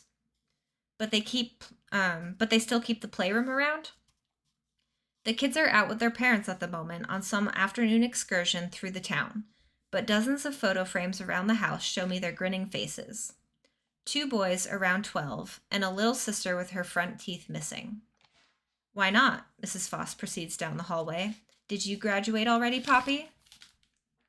The topic switch takes me by surprise. A beat passes before I hurry to follow, scrambling to remember how to answer. I almost say, no, not yet, a knee-jerk reflex from years of waiting. But it happened. I finished year 13. Yeah, last month. I got the early decision full scholarship to my dream university half a world away. This summer, I only need to make the money for the plane ticket out. I can finally leave. On the ground floor, Mrs. Foss opens the back door. I follow her onto the deck, prepared to backtrack quickly like we did for the playroom, but the housekeeper stands where she is, hands on her hips to gaze out at the scenery. The garden is enclosed with a man-made gate, but its natural landscape is part of the hills, no difference between the grasses on either side. There's the laundry line, Mrs. Foss says, pointing. It takes me considerable squinting before I spot the metal structure in the garden, half hidden behind a large tree. On the other side of the tree, there's an old white man with a very white beard tending to the weeds around the trunk. He almost blends right into the garden too, as if he's an extension of the premises instead of a person of his own. I actually didn't know they were hiring a nanny until they brought you in. Mrs. Foss walks back into the house, speaking over her shoulder. Everything in my sight is tinged with violet when I resume trailing after her, retinas seared by the brightness. I guess this is a good way to spend a summer, When are you going back to Auckland for uni? I blink, half in surprise, half to clear my vision. Oh, no, I'm not going to Auckland. Ah, good choice, Mrs. Foss pauses by the kitchen counter, sifting through the mail there. My son went down to Auckland, but he came back a few years ago. It's so dangerous in the cities. Too many people. Smaller is better. No, I wince, then wonder if it's worth correcting. I'm going nowhere. No, I mean overseas. I'm going overseas. Oh, Mrs. Foss thinks for a moment. Is that a good idea? She asks it without malice. The malice never comes until later. I have run this routine many times now. I can pick up the tune by ear and repeat every key on command. Leaving for overseas, Mrs. Foss goes on, as if she has only misunderstood me and I'll correct her any second. Why would you want that? Because I'm not content with one small corner of the world being all that I ever see. Because it is an ambitious person's nature to flock to where the world's beating pulse is. Because there should be no harm in admitting that the world's pulse is certainly not here. But I haven't once been able to say that aloud without the people around me thinking I'm looking down on them. And perhaps, God, deep down, perhaps I am. But why must I be punished for wanting more? I thought it would be fun, I answer. It's not a lie, at least. I'm sure it will be plenty fun to go somewhere with more than 2 Asian families, where I can't pause too long before interacting with townspeople I've never spoken to before, in case they assume I can't speak English in that split second. Well, I'm sure it will be, Mrs. Foss shuffles the mail upright. I think I hear the kids returning. Come meet them. Poppy? Is this Poppy playtime? I mean, it could be. It could be. A few days pass before things start to go wrong. There were the hints that started even earlier, I suppose. That prickle when I said hello to Beatrice and she grinned toothlessly, taking my hand to show me her crayon drawing. That thrum shooting across the thick carpet when I was sitting in the living room, scrolling through my phone while Connor and Leo were building a miniature train set on the kitchen counter. Easily ignored feelings of something being ever so off, but nothing that I would describe as strange. They say the house is cursed. Still, people move in. Still, I believe that I'll be just fine. I've always been the type to have too much faith in myself. That night, the thump comes shortly after the clock ticks past 11. I lift my cordless battery-powered lamp, eyebrows furrowing. Whether because of the wiring situation in the house or because the previous tenants didn't want light up here, there is no overhead bulb on my ceiling. I walk to the attic door, peer down the stairs onto the 3rd floor. Hello? I call. No response. Connor, I guess? Leo? It's my responsibility to make sure the kids stay in bed and aren't wandering around during the middle of the night. Another thump sounds on the 2nd floor, and with a sigh, I start down the stairs, the lamp still in my hand. In the dark, every part of the house looks the same. My free hand runs along the walls in search of the light switch, but I'm not yet familiar enough with the house to know where they are without seeing them. I raise the lamp instead as high as possible, and then I sight a flash of movement over the banister onto the 2nd floor. A sudden coldness pinches my throat tight. That doesn't look like one of the kids. That looks like a fully grown person standing upright, waiting in the dark. For the love of God, where is the light? My hand slaps down on a switch, and a single bulb turns on above the stairs. It's dim, but it's enough to see where the mysterious figure is only Mrs. Williams, hovering on the 2nd floor with a glass of water. An exhale tears through my lungs, relief flooding my senses. Too much faith in oneself? It possible to have any faith in oneself? I guess so, Tahir. I wouldn't know the feeling. I would not know the feeling. Mrs. Williams, you gave me a fright, I say, leaning on the banister. She doesn't respond. Perhaps the relief was too easily won. Mrs. Williams? Slowly, I descend the stairs, my eyes pinned on her silhouetted form. Her pajamas are black from head to toe, which is why she blended right into the shadows without the light. By the time I'm standing right in front of her, she still hasn't stirred. She must be sleepwalking. Her eyes stare forward at nothing. I try not to startle her. I touch her elbow like one would touch a frozen deer, and when she turns to look at me, unhurriedly, blankly, I'm not sure if I've woken her at all. Are you okay? I ask. Would you like me to get Mr. Williams? No need for that. She has answered my question, but somehow she doesn't seem like she heard it. What are you doing here? Here, I echo. I heard a sound, Mrs. Williams. I thought to check on it. Mrs. Williams says nothing. She doesn't blink, and I count the seconds that pass by. 8, 9, 10, before her blonde eyelashes gingerly flutter down once. There's sweat gathering along my back. What are you doing here? She asks. Here the hallway? The house? Mrs. Williams, stop being weird! For real. I'm the nanny. I try, not sure what she's asking. For the kids? Mrs. Williams turns away before I can finish. She climbs the stairs with languid speed, the glass of water in her hand splashing a small droplet over its side. I watch her disappear along the 3rd floor, listen for her movement as her arms brush the walls.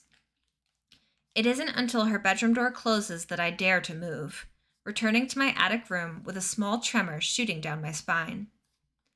I set my lamp on the bedside table, then crawl under my blankets. I don't think it's my imagination when I hear thumping again an hour later. This time, I don't go investigate.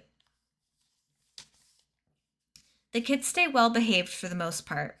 I begin to watch them with fanaticism, wary that they'll do something weird the moment I have my back turned. What they could do, I don't know. But I've been on edge for weeks now, ever since the incident with Mrs. Williams. It's none of my business if Mrs. Williams is sleepwalking and disturbing the foundation of the house, so I don't tend to her when I hear creaking past bedtime. Still, most nights it's not sounds inside the house that I hear, but the rush of the sea outside, and I understand why the town gossips about people willingly choosing to live in a house like this. The sensation is overwhelming. I jerk awake in my sleep constantly, panicking that the water has washed up to my pillow. In the mornings, there's a tension behind my eyes that squeezes my skull if I move my sight too quickly from left to right. Beatrice passes me a wooden horse to hold while she organizes the toys in the playroom. I clutch it readily, 2 hands around the legs like I'm protecting it from being stolen. "You can put that over there, Poppy," Beatrice instructs seriously, pointing to a shelf of porcelain dolls. "Yes, ma'am." I drag myself up, blinking hard to clear the black dots scurrying across my vision. There's not long left of this job. A month more, maybe? Though the school year in town will start when the summer ends in February. I won't be going anywhere until August on the Northern Hemisphere's schedule. I put the horse on the shelf, then frown, pushing the dolls tighter with one another to make more space at the end. Is it January? Or did we pass into February already? Have we celebrated the new year? I can't remember.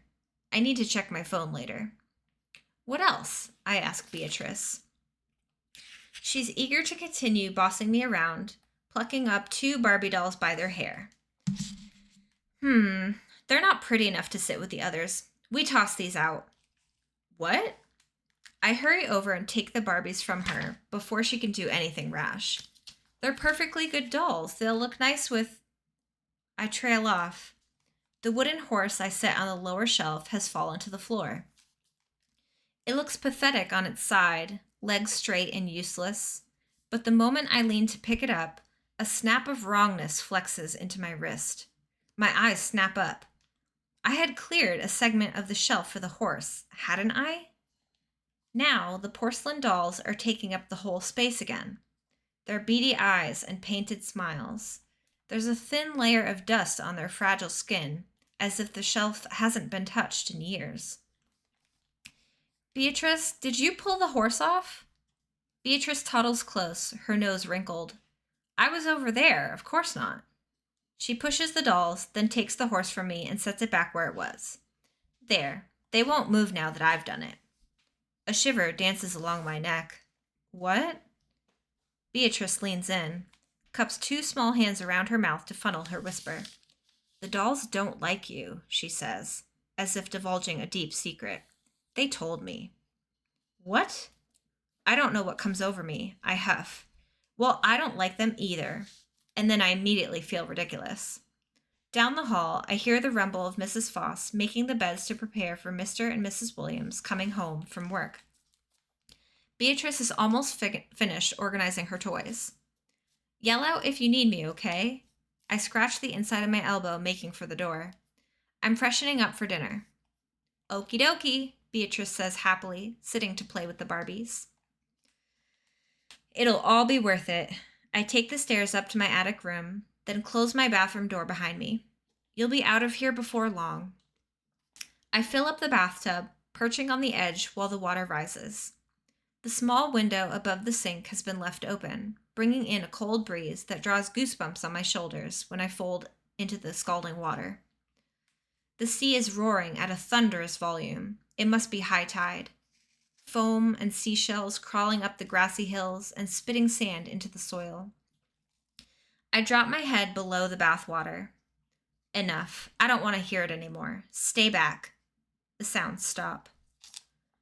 There was one morning in primary school when I overslept and neither of my parents knew I hadn't left the house yet.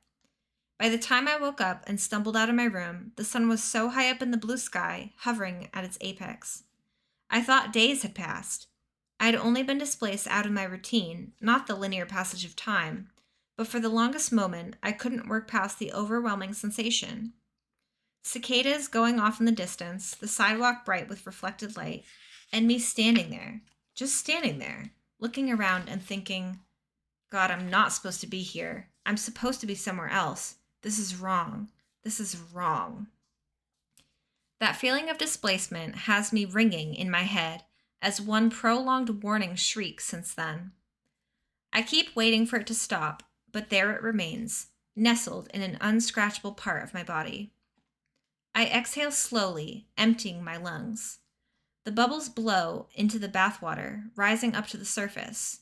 I don't move until my throat begins to burn and beg for air. Only then do I push up slowly, lifting my forehead from the water.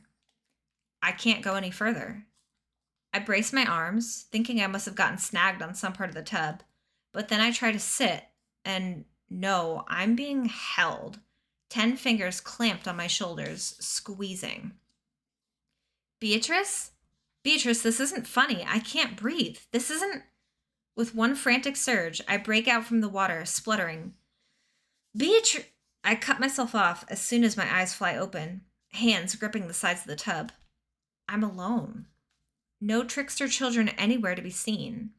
Only my own pruny fingers, clutching the tub so tightly that they're entirely bloodless. When I lick my lips, a reflex, the tang hits my tongue immediately. Salt. I'm tasting salt. Though the thought is preposterous, I put my hand back into the bathwater, swirl it around, and lift it to my tongue again. I rush out of the bath, flinging droplets over the tiled floors. I can't get out of the bathroom fast enough, pulling clothes on before I've entirely dried. In the bedroom, I can still smell the sea's potent reek, so I hurry down the stairs, floor after floor, and burst out the back door. The breeze makes it better. The breeze blows around my nose and sweeps away the feeling of being submerged in seawater. But when the beach is still right on the horizon, the suffocation comes back immediately. I'm losing my mind. At night, I can't sleep. Now the daytime brings hallucinations. Getting dark out, the voice makes me jump. It's accompanied by the sound of slashing metal, and I look down, peering over the deck to find the gardener with a pair of shears, snipping at the bushes around the house. The sun's setting earlier now, I reply. A white-hot ember, hovering above the water like a fragment of a lolly. It'll melt into the waves, sink sludge into the dark blue, and settle to the bottom of the ocean bed. Please excuse me. The gardener says nothing in reply. I only hear his shears, echoing twice when they snap shut, once to follow me into the house, and a second time to whisper a warning. The sea is moving closer. I know this as I know my own name, as I memorize unshakable facts. 3 times 9 is 27. The planet Venus spins clockwise. The sea moves closer every night. I lift onto one elbow. The clock shows 2 in the morning. Somewhere on the 3rd floor, I hear a thump. Then it comes again, persistently, and I swing my legs out of bed. Mrs. Williams again? I murmur under my breath. This time, I don't bring my lamp with me. I know where the light switches are, and the moon has been bright enough these last few days to light my way, streaming in through the windows at the end of the hall. At first, I turn the corner and assume that Beatrice is lying in the hallway. I blink, then realize the shape isn't Beatrice. It's her porcelain dolls, arranged in a tight circle. They turn to look at me. I'm dreaming, I think. I must have fallen asleep without knowing. I inch a step closer. Something about the sight is so absurd that my initial instinct is not fear, it's incomprehension. Cursed house or not, there is a vast difference between mysterious sicknesses and dolls that come alive. There must be marionette strings here, moved by a careful hand. That's the only explanation. The moment I reach out to find the strings, my fingers brush against something. I wasn't imagining it. The dolls are being held up with thin string, barely visible in the dark. When I give one a pull, however, my wrist smarts with an immediately needle-prick twinge. I flinch, drawing my arm back, stare at the smooth surface of my skin, unable to believe what I'm seeing. More string. The barest inch sticking out from inside my wrist like a vein that grew astray. What the hell? I whisper. Don't. The voice is faint. I could say I'm imagining it. Or it could be coming from the doll to the far left with the ruffled pink dress. I have to. I pull the string as easily as a knife through soft butter. It glides open a red line from my wrist to my elbow. The sting is fierce and piercing, but I bite back my hiss. Where's the end of the string? How deeply is it buried? Stop pulling. Another one of the dolls, possibly, doubtfully, certainly.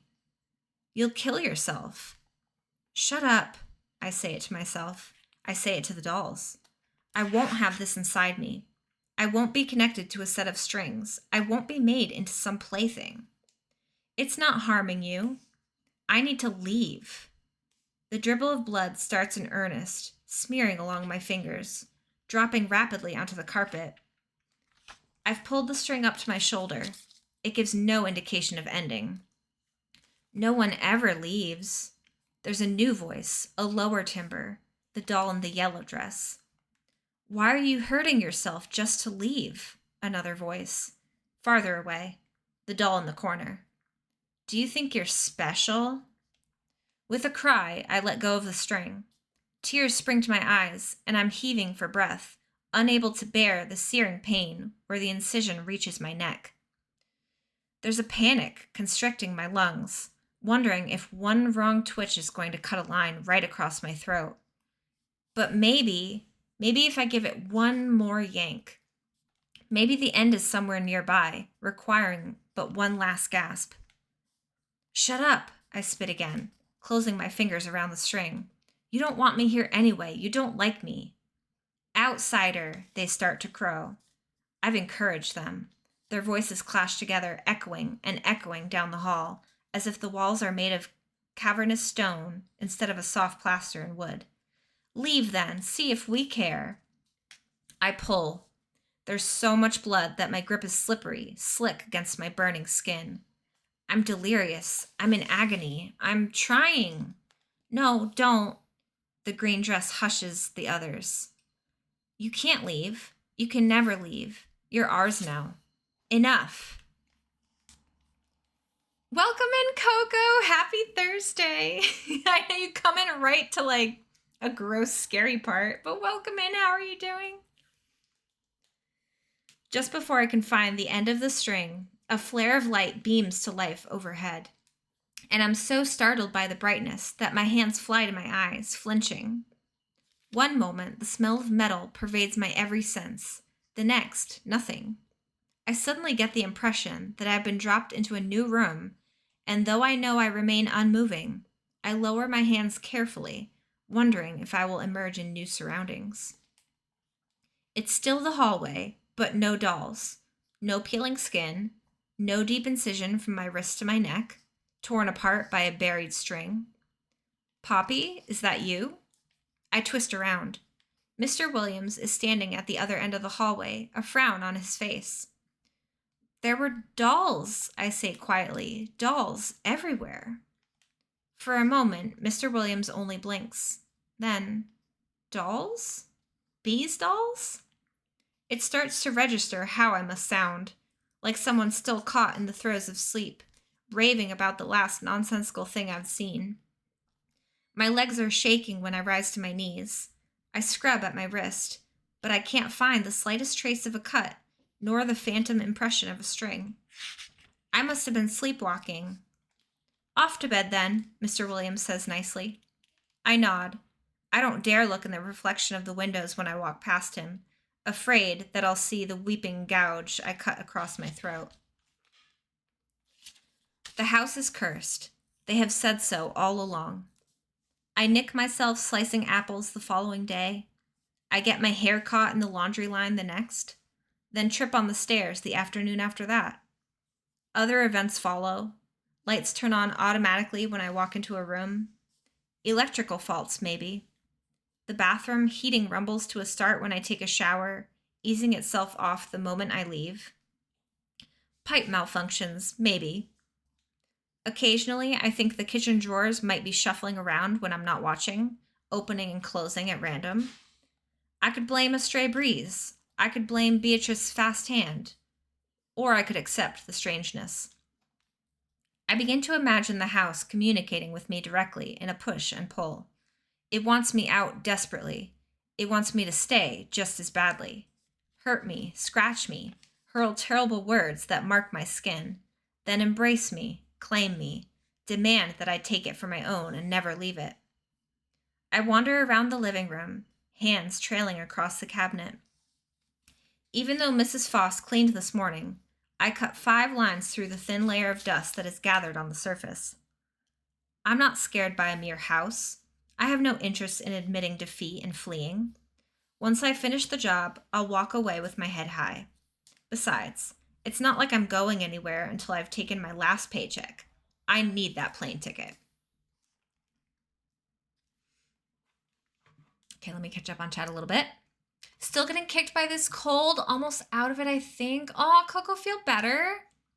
I've written about blood before, but I feel like it's not as gross because I can actually read it and not be squeamish. Sometimes it's gross.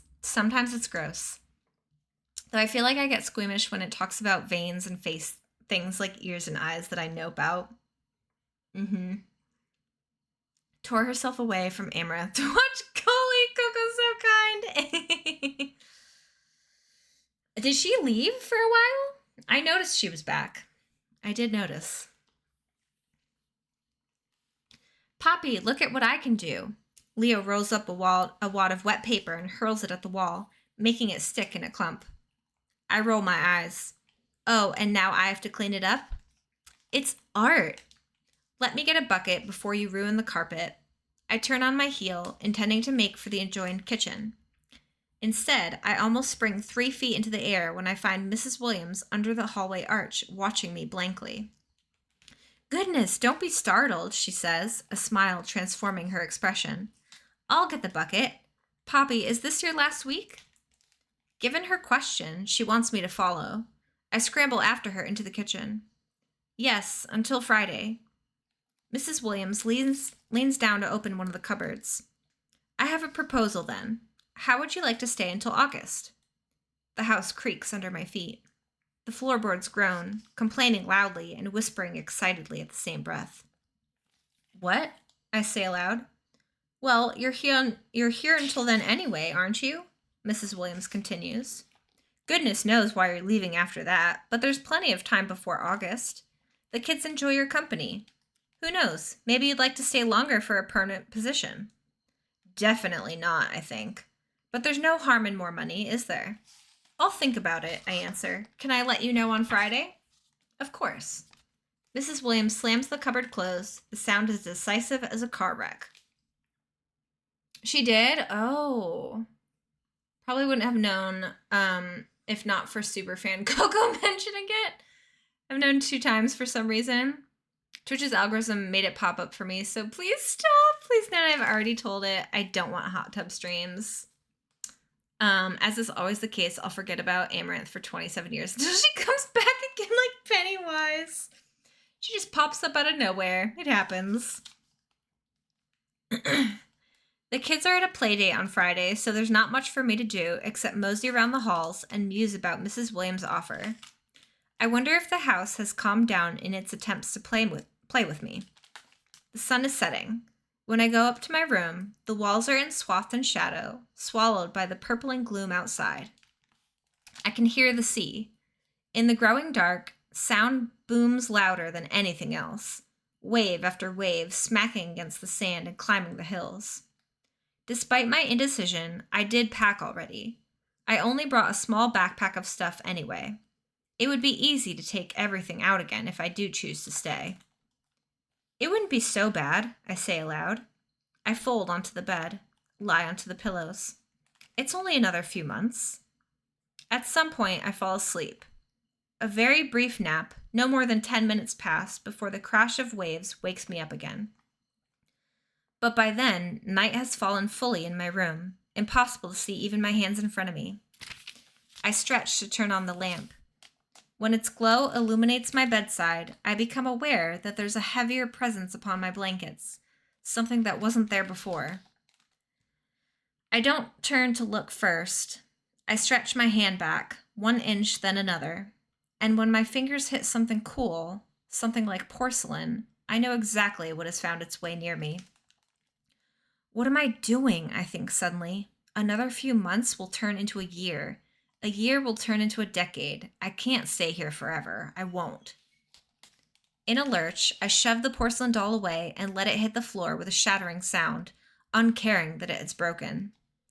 The little hairs at the back of my neck stand ramrod straight, as if I had woken up in a bed full of maggots instead, as if the doll's beady eyes are eggs waiting for their moment to burst. There's no time to dawdle. While the house is quiet and unoccupied, I pick up my packed bag and haul it high on my shoulder, hurrying down the stairs. I don't want to see any of the Williamses on my way out. Some part of me believes that if they see me en route, they will not let me leave. Almost there, almost there, almost there. The words slip from my mouth like a prayer mantra, used like a length of rope to pull myself along. Over there, please. I tug the front door. Oh, wait a minute. My heart thunders an echo to my footfall. I tug the front door. It won't budge. The front door gets sticky in the summers. Mrs. Foss's voice echoes from a lifetime ago. I pull again, panic rising in the heat of my throat. But the more desperate I grow, the harder it is to secure a proper grip, and I turn on my heel, making for the back door instead. It pushes open easily. The sweet tang of relief is overwhelming on my tongue, mixed with the biting salt air. But it's dark, and when I attempt to leap off the deck and exit through the garden, I misstep, landing among the bushes instead, air blowing out of my lungs with a curse. My hand flails up, desperate for some sort of hold. I only find a rosebud to grab, useless. A thorn presses into my finger. I hiss and let go. The laundry line creaks with the wind. It blows once, spinning 90 degrees. Get up, I huff. Come on. My bag is dead weight.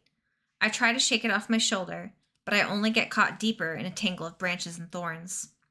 I feel as though I am locked in a dream, my limbs heavy and cumbersome and unwilling to cooperate. Time moves in a bizarre sort of way while I try to regain my senses. I twist and nothing responds right. I open my mouth to yell for help and not a sound comes out. I am another one of the flowers, rooted down in the bush. A sound echoes through the garden. At first, I think it must be the laundry line again, but it's sharper. Metal sliding across metal. It comes again, closer. The glow of the moon has started over the horizon. Wait, I gasp. I strain my eyes, my ears, struggling to understand why I can't move, struggling to gauge what is approaching nearer and nearer. When a lull between waves hushes the beach and leaves the garden quiet, I finally understand. I tip my head up and see the gardening shears pulling wide above me, 2 hands on either side, ready to close the blades down. Can't have any overgrowth, the gardener says. Stop, I croak. I close my eyes. I only wanted... Snip. The sea arrives. When it washes up the hills, it swallows the offshoots and limbs that have been neatly trimmed from the bushes, devoured right into the foam like the excesses never existed. When it washes around the house, it fades as quickly as it had come, purging out the nooks and hollows so that they are uniform once more. Neat as a picture, a garden with not a poppy out of place. And that's the end of that short story. How'd you like it? That was probably my favorite one that I read out of like 4 books. So I hope you liked it. Pops up, kills some children, disappears. That's the hot goss I'm starting. Amaranth kills children to remain thought-tacular.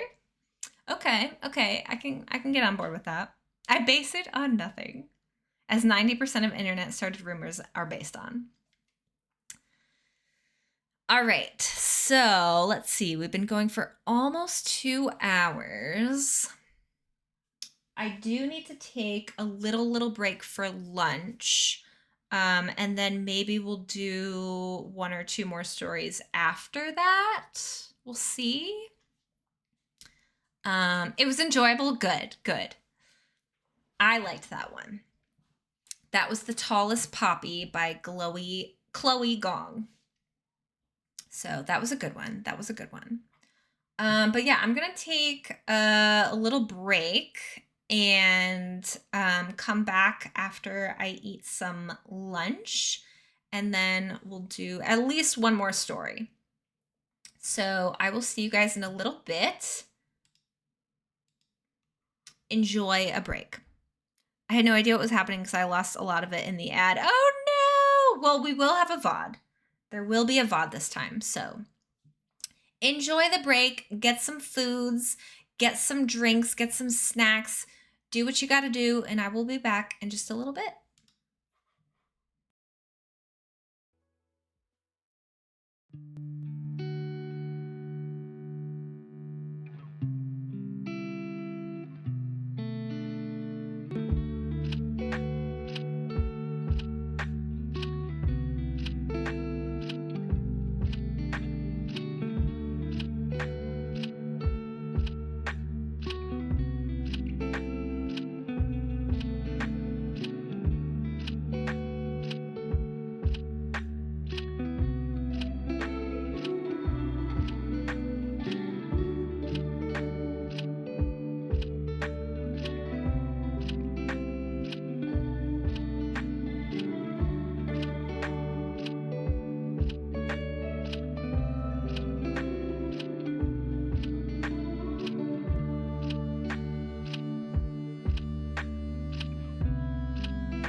Hello, I am back.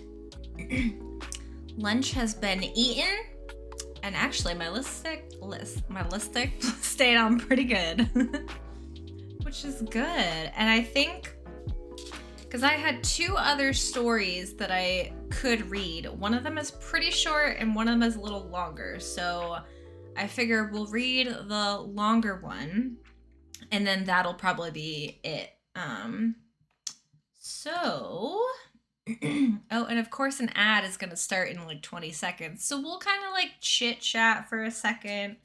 I will be, in the description, I'll write down which stories I read, where, like what books they came from, that kind of thing, if anyone is interested.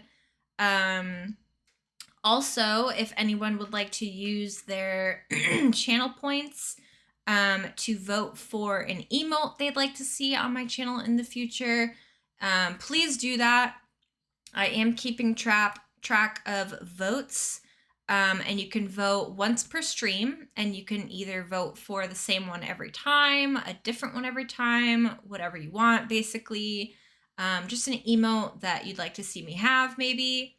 And the ones that get suggested may be part of my streamiversary, which is coming up really, really soon, actually. It's coming up next weekend. So super excited for that. Definitely look in Discord because I'll be posting more about it.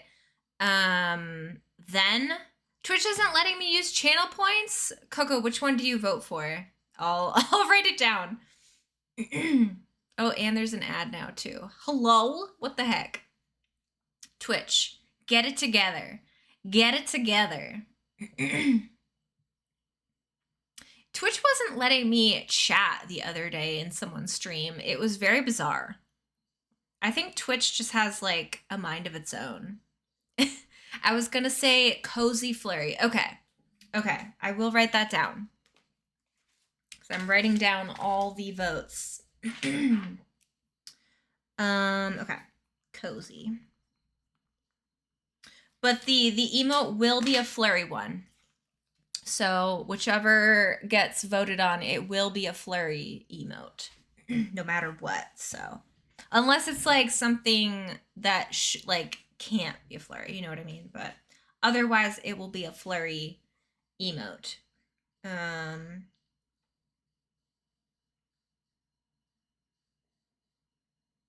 Emails, what the heck? Okay. So yeah, welcome back, everybody. I got an Xbox ad. They're fighting for me. It's done now. Welcome back from ads. Welcome back from break. I hope you had a nice break. I had some nice lunch, some water. I'm trying to stay hydrated because we're reading a lot. So I'm trying to stay hydrated. We're going to read one more story today. And then we'll probably end stream after that. I'll talk a little bit about my streamiversary, and because that's probably, no, that won't be the next time I'll be streaming, because I'll probably stream next Thursday. So probably one or two more streams before the streamiversary, because I do want to do another book reading stream of The People of Sparks as well, since we didn't get to do one this week. I'm not sure if I'll be able to do one tomorrow. If I do one this week, it would have to be tomorrow. But it really just depends. I do have a lot of laundry to do after going on vacation. So we'll see. But anyway, we're going to get on to the next story. This was actually the first one I read in this book of short stories, and I liked it. I think there is some, like, I'm not sure if it was this book or not, but I think there is some swearing in this one. There is talk, and I am going to put a trigger warning right now because There is kind of mental health awareness in it, death, loss, injury, and suicide. So if you're not comfortable with those topics, please either turn your volume down or feel free to head out. Please take care of yourself above all else. I know, swearing. Oh my goodness. I'm not sure if that was this story or another one. There were a few stories in this book that had swearing in it. I can't remember if this was one of them. But this one is LGBTQIA plus friendly. So if that's something you like or enjoy or whatever, yeah. So this will be the final spooky story of the day, as in, oh cheese. But swearing, I don't know. Yeah, so please take care of yourself. If you need to step away from stream, please do so. Otherwise, enjoy the spookiness. This one is called Ghost on the Shore by Allison Saft. So I can barely handle these streams. I know, so like definitely not family friendly. Absolutely not. Absolutely not. All right, here we go. It's a hot night. I'm sitting in my car, a Camry, fixing to take its last gasping breath any day now. It's my fault, I know. The tire pressure light is on, as it has been for weeks. The air conditioner died some 40 miles outside Austin, and I never got the oil change I was supposed to before taking this road trip somebody might have talked me out of had I told anybody I was doing it. The thing is, I can't bring myself to worry about any of it. I'm not particularly attached to living these days. Life is too fragile to get attached to. One day you're there and the next you're not. Summers here have been a way of teaching you that. In summer, everything always teeters on that knife's edge of living and dying. There are wildflowers opening up to an unforgiving sun. There are flies swarming at roadkill armadillo. There are the worms baked onto the sidewalk the morning after the season's only rain. And then there's me, parked in front of Iris Lake, where the dead stumble up from its depths. In Texas, it's one of those things you just know. The same as you know bluebonnets bloom in March and the moon pulls the tides. I don't remember the first time I heard the story, whether it was from my grandmother or a girl at recess or a babysitter. We all know that in some places, the dead don't stay dead. A thick fog rolls in and paints my windshield a milky gray. Iris Lake stretches out before me like a dark handprint pressed into the earth. The water is a solid, ruthless black tonight. On its surface, the reflection of the trees crowd in toward the center of the lake with hungry, reaching fingers. Cold moonlight cuts across it like a vein of silver. The clock on my dashboard blinks 2 a.m., the time when it happens. My heart somersaults in my chest, and something like hope catches in my throat. I feel completely stupid for it. Sometimes I think I maybe really have lost it like everyone says I have. Only someone crazy would drive 4 hours just to sit by a lake in the middle of the night. Only someone crazy would hope to see the dead. I fold myself up tighter in the driver's seat and watch moonlight ripple on the lake. I wait with my shallow breath going stale in my lungs. The air feels heavy with some kind of magic and my own heady anticipation. But as the minutes tick by, the tentative hope that sparked within me dies to ashes, and the reality I've tried so hard to deny slips back in. June is gone. Rationally, I know this, but I let myself get swept away by a silly story I was desperate enough to believe. I rest my forehead against my knees and take one breath, then another, until it feels less like my head is swimming. I concentrate on the feeling of sweat sliding beneath my collar, the scratch of linen against my skin. I inhale the sense of decaying reeds and wet earth, and I search for the high, pulsing drone of the crickets, only because they've abruptly stopped singing. Only the hum of my engine cuts up the night's uneasy silence. I lift my head, straining to listen to the night sounds of the lake.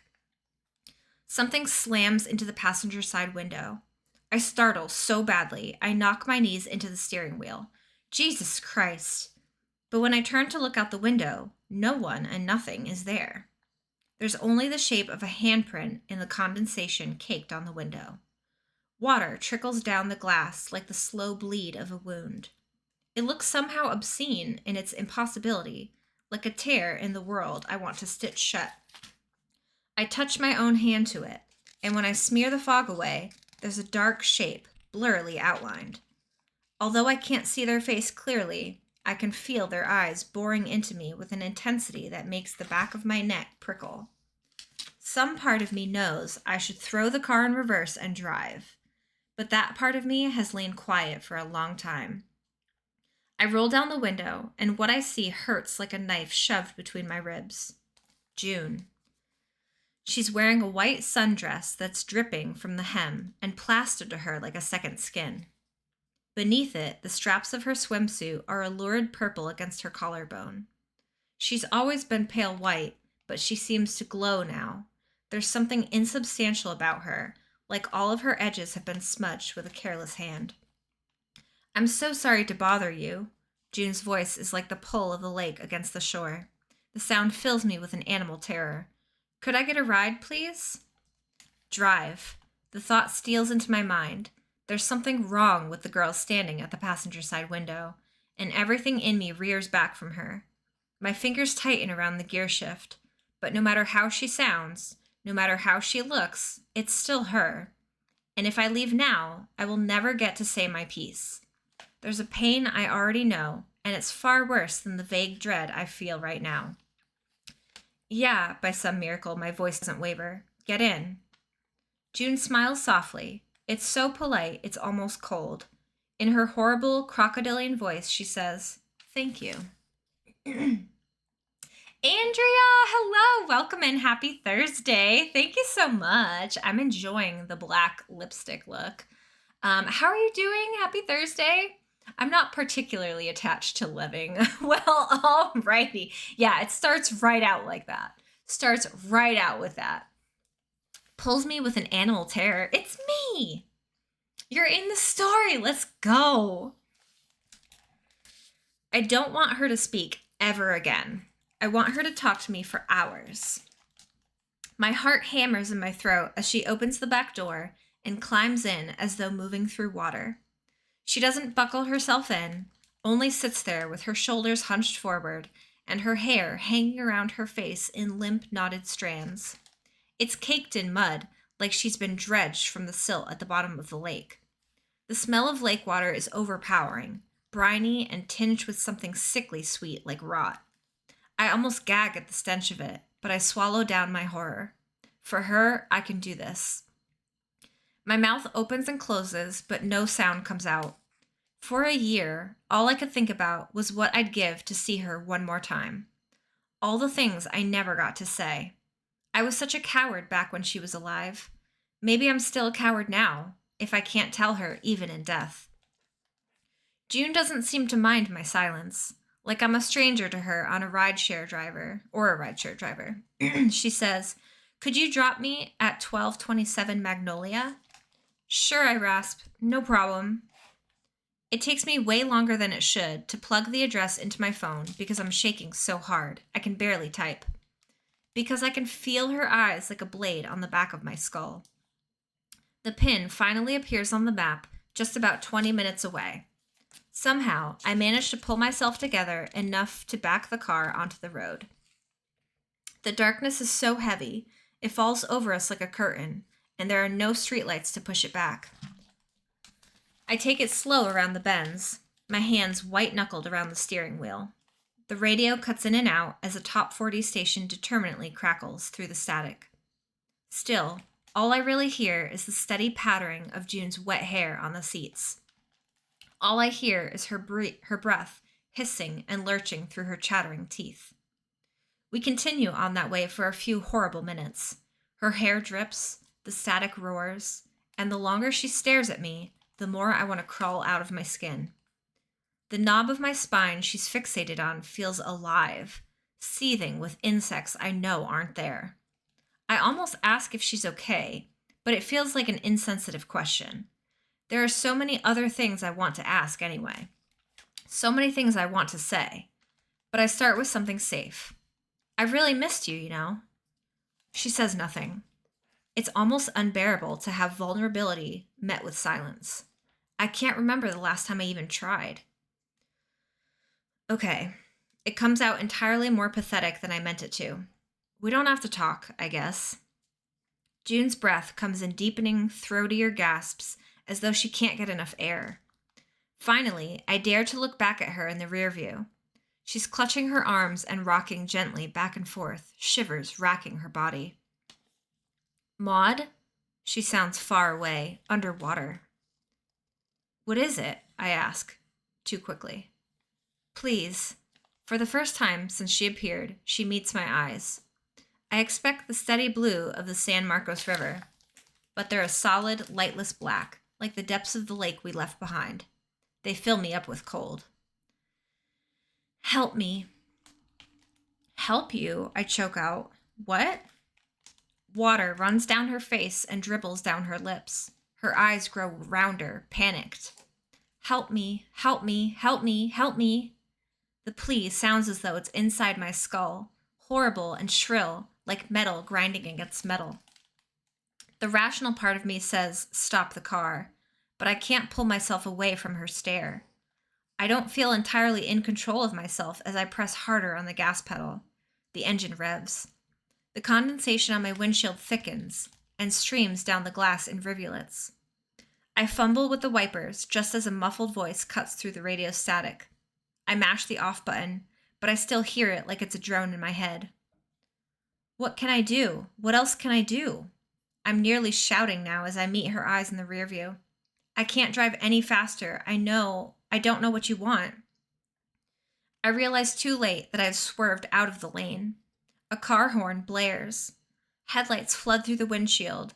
Instinct kicks in and I sharply pull off the road, slamming on the brakes just before we crash into the guardrail.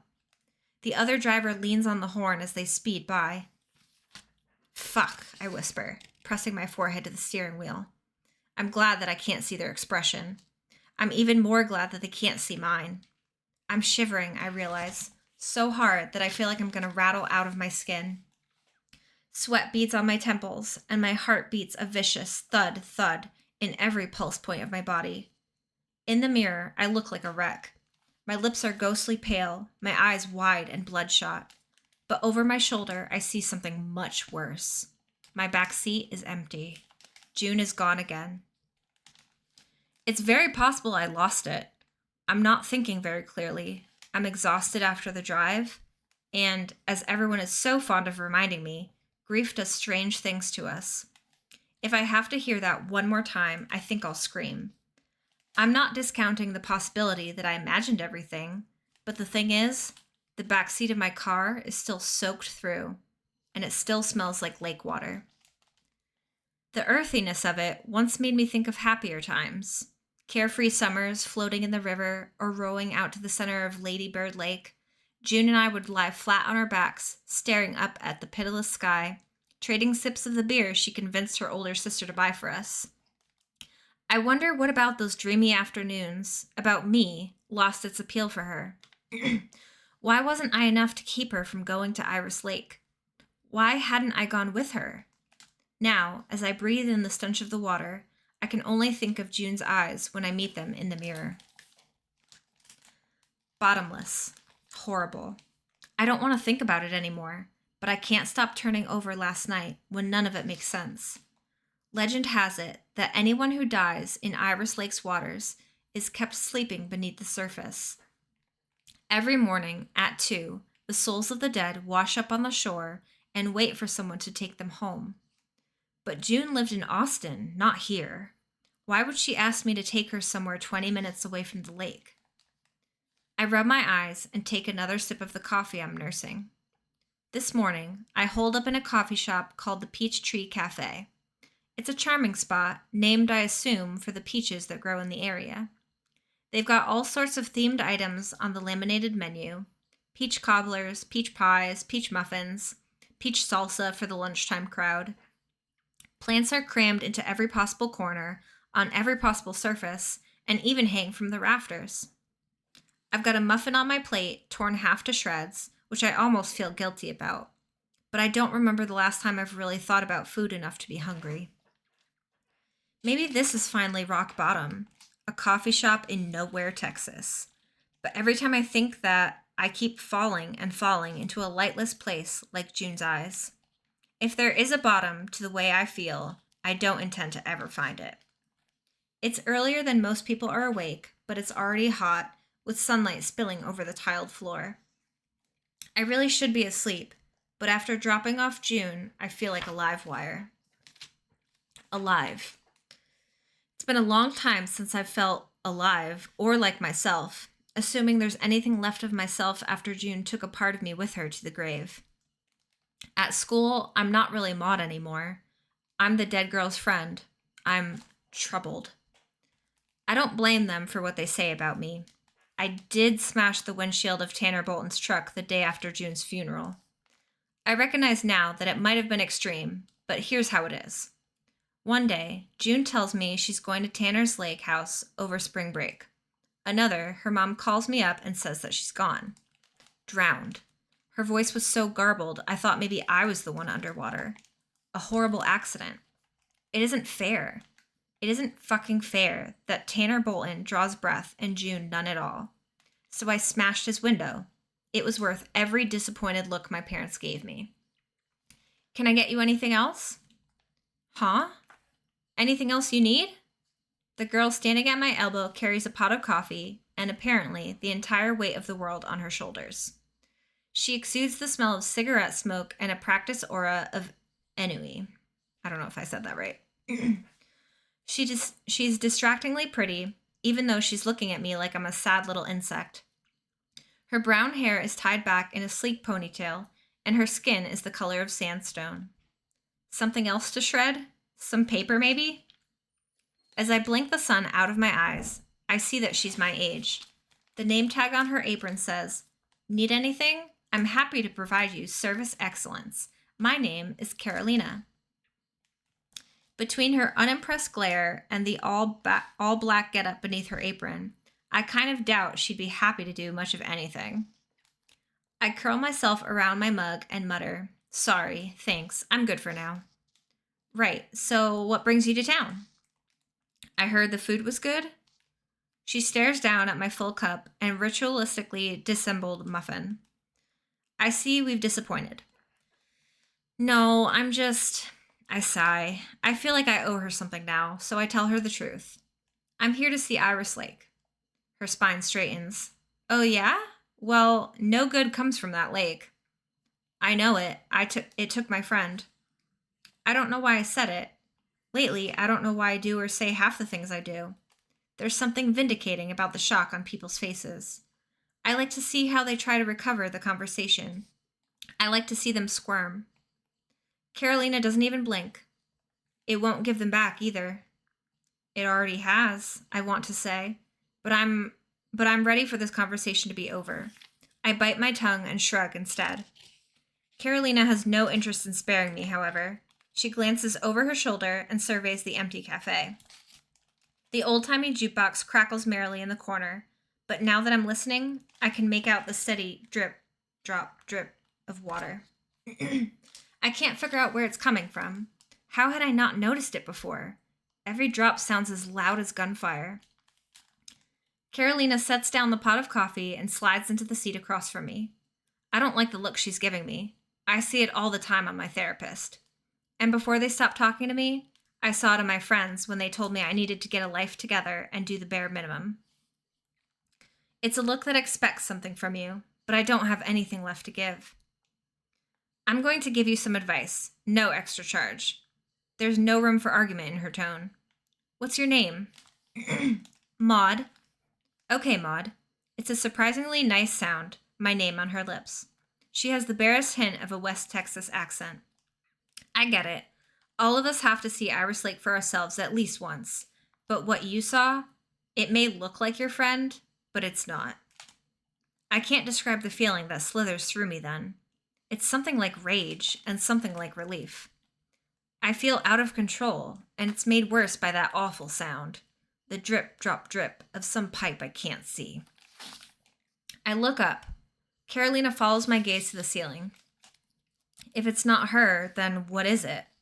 I know I sound cruel when I say it. The lady of the lake.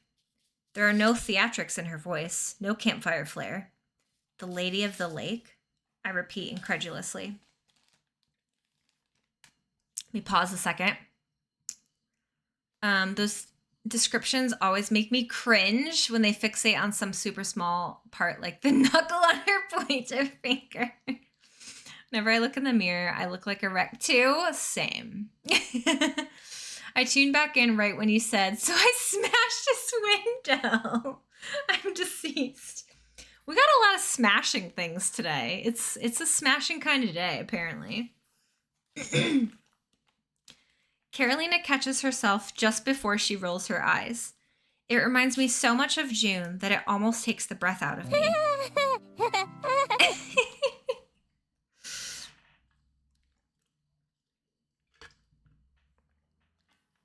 Laugh all you want. All I know is that it's best to get in your car and drive back to wherever you came from, all right? Drip, drop, drip. Each droplet seems to shatter inside my skull.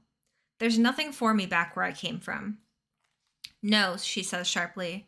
No, see, that's not an answer. Come up with a better one. You have to find something. And in the meantime, if you see it again, you have to tell it to go. I bristle. What the hell do you know anyway? A lot. You can go through life like this, or you can make an effort to move on. She gestures to her uniform. Do you think I want to be here? It keeps me busy, and it keeps me out of the house. The way she says house, like it's more of an entity than a place, speaks to me. But I can't let up until I make Carolina understand. I have to talk to June. I have to tell her what I couldn't tell her in life, what I couldn't tell anyone. This is moving on. I'm trying to say goodbye to her.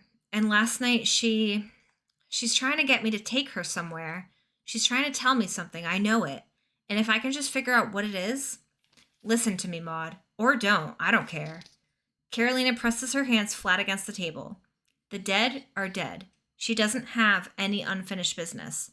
You're the one keeping her here, and that's like an anchor to the thing on the other side of that lake. I'm breathing heavily. She is too. For a moment, I see myself reflected in her eyes. We're wearing the same holiday expression. Drip, drop, drip. I feel something wet plop onto the top of my head. At first, I have the ridiculous thought that it's blood, but it's so cold, and I realize it's water, carving a line down the back of my neck. Carolina's gaze is unwavering. Her eyes are as dark as lake water.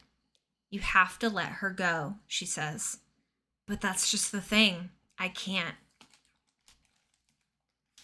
After baking in the sun for a while, my car smells like decay and damp leather. Even in the mid-morning sun, I'm cold. Or maybe I'm just anxious. Either way, I crank up the heat as high as it will go and wait for my teeth to stop shattering. No matter what Carolina says, I can't let this go. I won't. She didn't experience what I did. The desperation in June's voice, the look in her eyes when she begged me to help her. It's a long way off from 2 a.m., but I can't just sit here. Maybe if I can find what June wants at 1227 Magnolia, she'll actually talk to me instead of begging for my help. I slide my phone out of my pocket and plug it in. When it finally flickers to life, my notifications, or lack thereof, are a reflection of how depressing my life has become. I've got nothing but a text from my mom, a cursory check-in, and an email from the coffee shop down the street from my house. I don't bother replying to my mom. Instead, I type the address into my GPS. The sharp edges of my broken screen dig into the pad of my thumb with a bright pain I hardly feel. It's weird to be driving on this road at the same time of day, skirting the edge of Iris Lake. Right now, there's nothing at all eerie or magical about it. The grass is like straw, stiff and brown from the unrelenting heat. The lattice of branches overhead is blanched and skeletal in the sunlight. Worst of all is the lake itself, half burned away by drought. I can see new islands breaching the surface. They'd been hidden last night beneath a cloak of mist. I dread to think of what they'd find at the bottom of the lake if it ran dry for good. Maybe all those ghosts would be unleashed, or the Lady of the Lake herself. I can't believe I'm even entertaining Carolina's warning. It takes only 15 minutes to arrive at a neighborhood. It's not a gated community, but I can tell it aspires to be. The houses aren't perfectly identical, but they're all made of the same freckled stone, their lawns manicured to some homeowner association's expecting standards. The grass is a startling green that screams, water rations don't apply here. It all looks foreboding, its polish as good as a keep out sign. I think again of the way Carolina spat out the word house like a mouthful of glass. I roll to a stop in front of 1227 Magnolia and throw the car in park. The house is just like the others, all imposing white stone and stately plantation shutters. I don't know what I expected, if I'm being honest. If this place matters enough to June to possess her even in death, maybe I thought I'd see something of her in it. Warmth or light or anything. A half-naked tree sways softly in the breeze. All the leaves must have dropped off in the freeze 2 years ago, because new growth sprouts awkwardly beneath the bare branches. The windows are all dark, revealing nothing of the inside. All of a sudden I feel sick. What the hell am I doing here at some stranger's house? Maybe Carolina was right. I have no business being here. I should just turn around and drive back home. Maud, please. June's voice blooms in my mind like blood dropped into water. Help me. No, this is insane. I'm not doing anything wrong. I'm just asking if they knew her. I draw in a breath and shake myself to get the nerves out. Then I stride to the front door with as much confidence as I can muster. A trellis of passion flower vines climbs up the siding, their blooms strange and bright and alien. Bees swarm them, and a cloud of gnats eddies around my ankles like a pool of water. What strikes me the most, though, is the patio furniture. It's tidy and white, with aggressive floral cushions, and an air that invites you to imagine a wooden sign above it that says something like, Lord, bless this home with love and laughter. Everything is just so, except for an unemptied ashtray on the table, and a tin can full of cigarette butts. I decide I like whoever they belong to. I knock on the door. Within seconds, a massive dog appears in the window, bellowing at me. Then I see the woman behind it. Even before she opens the door, I feel the slap of her judgment. She frowns at me, barely opening the door enough to poke her head out. She looks strangely familiar, but I can't exactly place her. She has sleek brown hair cropped close to her ears and a stare that could cut through steel. Maybe the love and laughter sign would have been a good addition to the decor after all. She could certainly use the reminder. Can I help you? She asks. I realize, probably too late, I didn't exactly think this through. What am I going to say? Hey, my dead friend wanted to be dropped off at your house. Do you know why that might be? I clear my throat. I'm sorry to bother you, but I was wondering if you knew someone named June Mahoney? Recognition lights her eyes. They burn with a steady cold fire. No, I'm sorry. Something within me cracks. She's lying to me. I swear I hear it again. That drip, drop, drip getting louder with every beat against the stone patio. I know that's not true. Her dog barks again, a deep rumbling one that almost has me keeping back from the door. Excuse me? This time she sounds offended, but I can't bring myself to care. You're lying to me. I think you should leave. I know you know who June is. I hear my own voice rising above the drip of the water.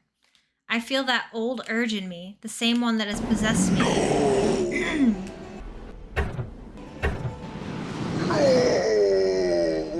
The same one that had possessed me to take a rock to Tanner Bolton's truck. Why else would she give me this address? The woman fixes me with a look of plain shock.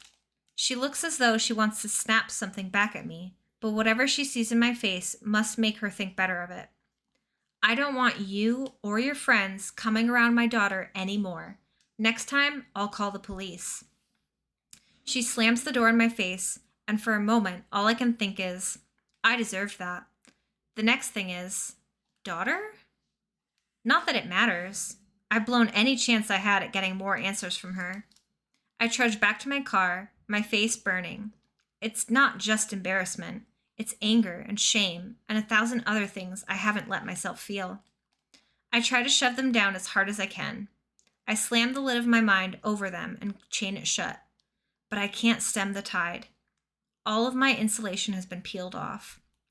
This was pointless. This whole trip was completely pointless.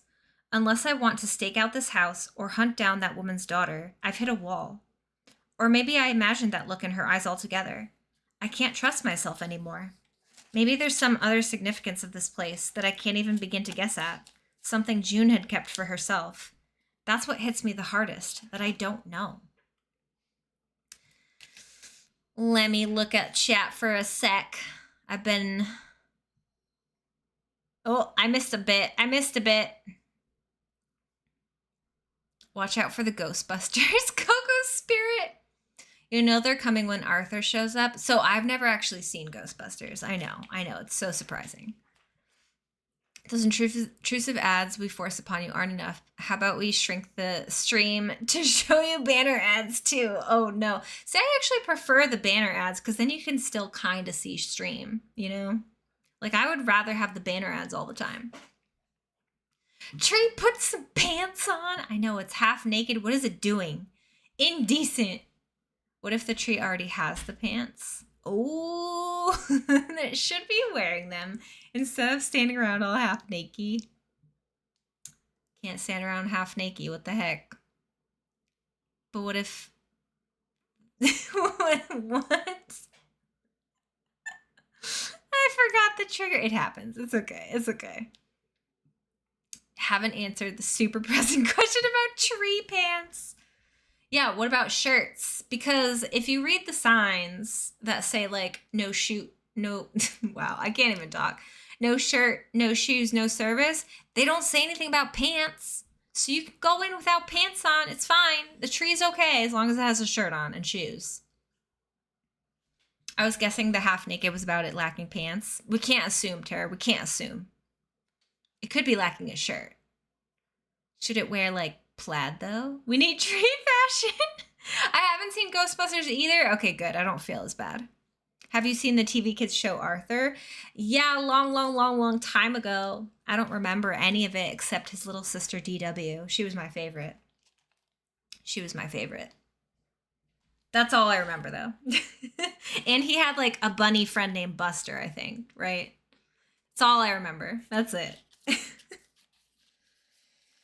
Okay, let me see how long we have left of this story. Okay, we still have a bit to go, so we're gonna keep moving.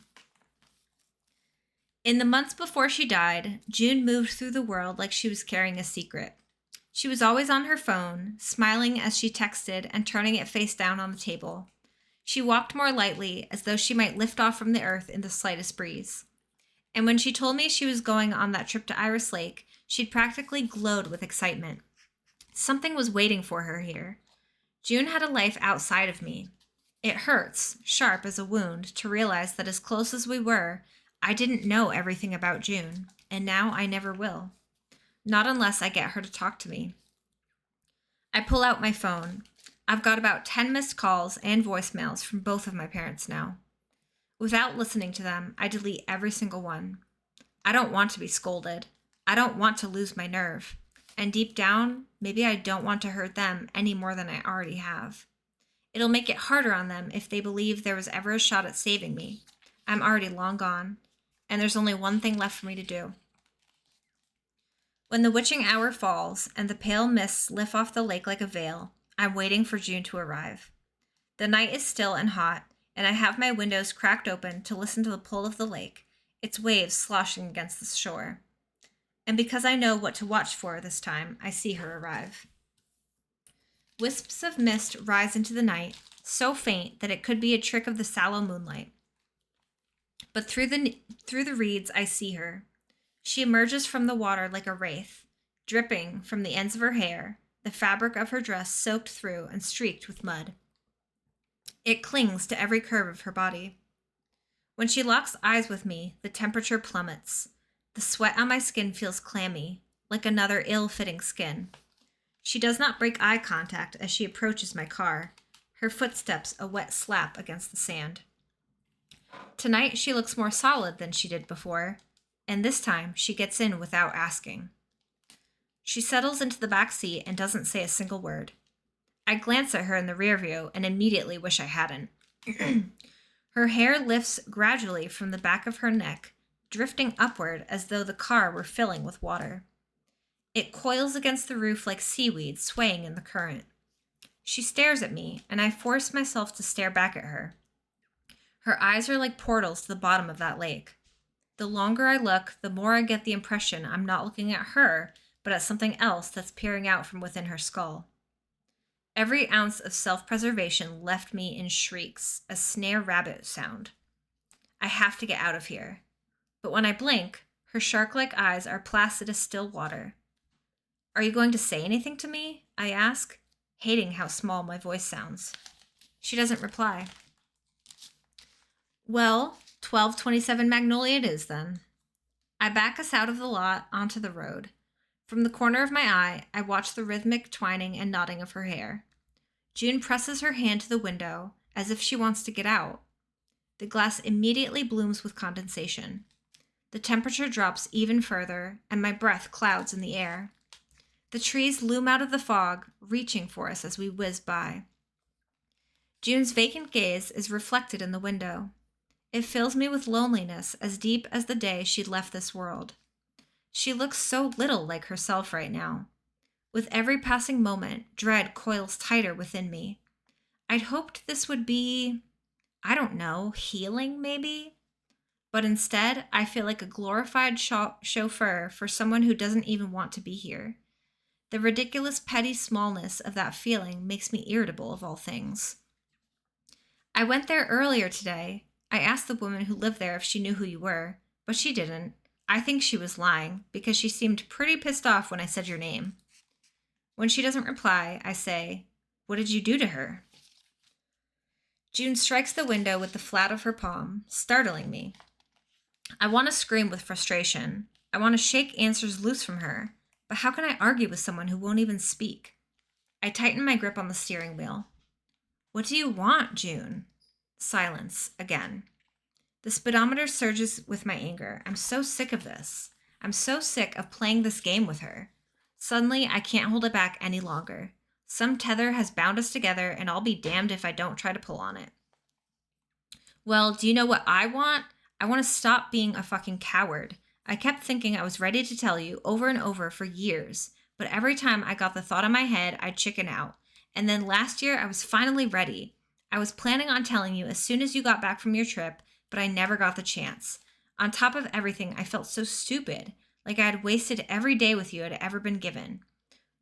What was there to be afraid of when you died? I choked out a bitter laugh.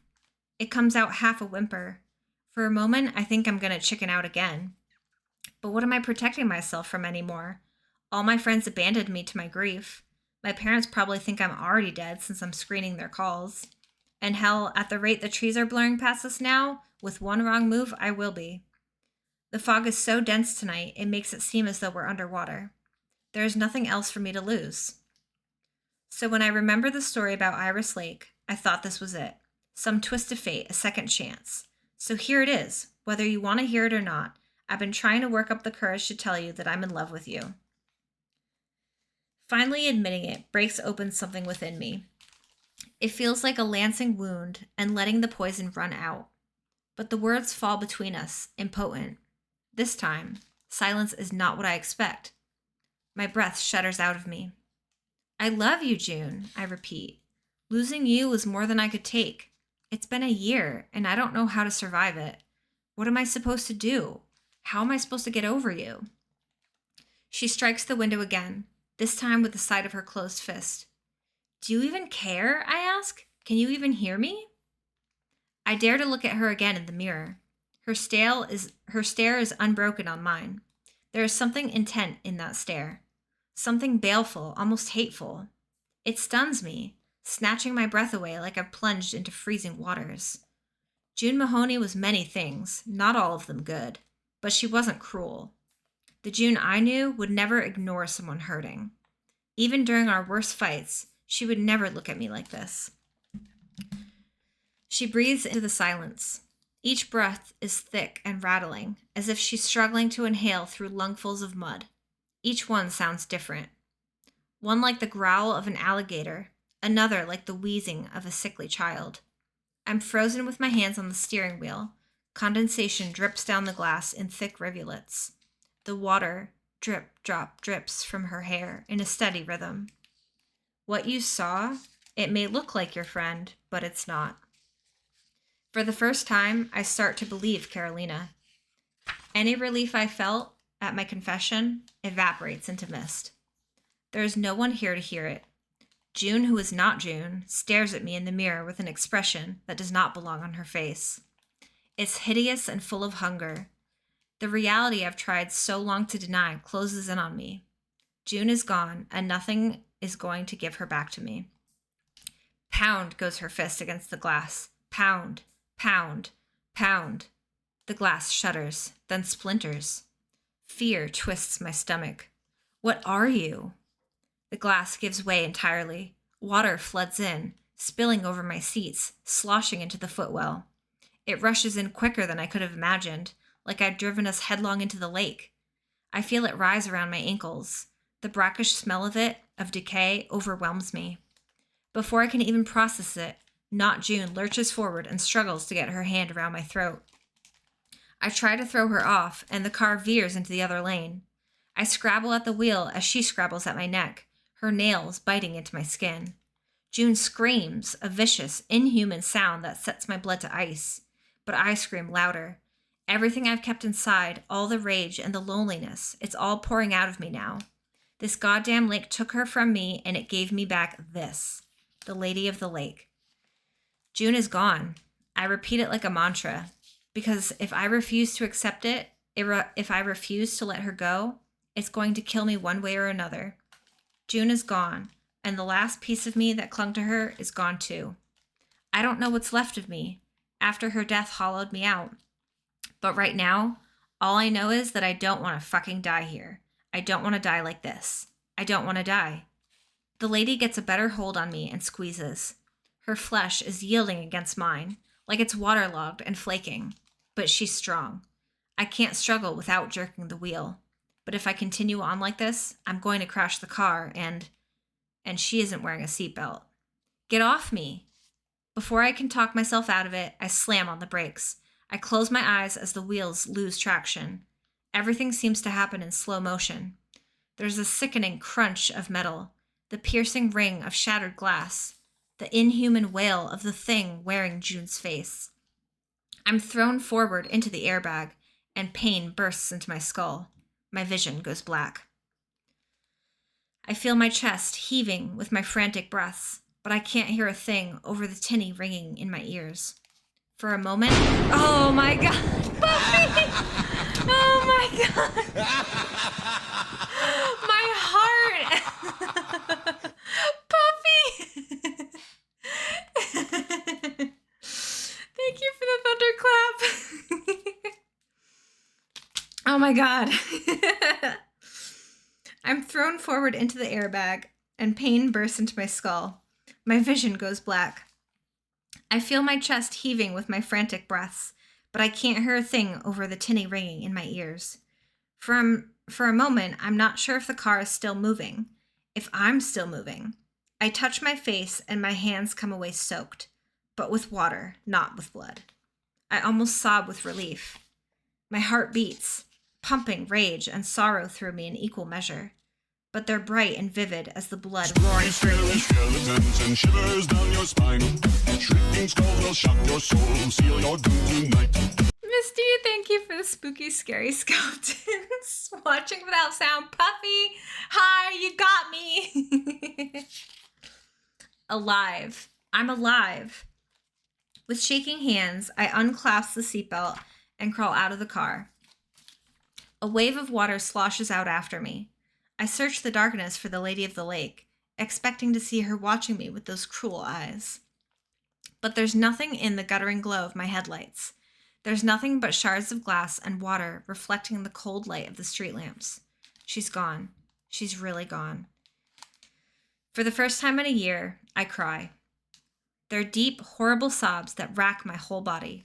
Everything aches, and I know that I'm probably going to be dragged to the hospital and forced to explain the whole situation, along with the things that I can't explain, like why I'm soaked to the bone and why I crashed my car completely sober.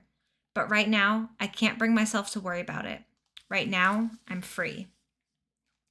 Whew, okay, let me catch up on chat a little bit. We're not done yet, but I just remember that he never looked like an aardvark. He did in like the very first, I don't know if it was first episode of the first book, but then they changed him. So he did at first, but then they changed his whole look. Coco posted a meme of ghosts with Arthur's best buddy Buster's head on the ghosties, and they referred to it as Ghostbusters. Oh my goodness. Oh, I get it. I get it. I thought it just looked ridiculous. And to go back a bit, I wouldn't mind the banner ads as much if they weren't showing full ads on us too. Yeah, 100%. Hi, Misty. Welcome back. Oh my gosh. My heart. Okay. We're almost done. We're almost done. All around me, the neighborhood begins to stir. Windows illuminate like candles, blooming softly to life. Doors fly open, letting out golden light from within. People stumble onto their porches, squinting into the dark to see my totaled car and the disaster of a girl who crashed it. I almost laugh.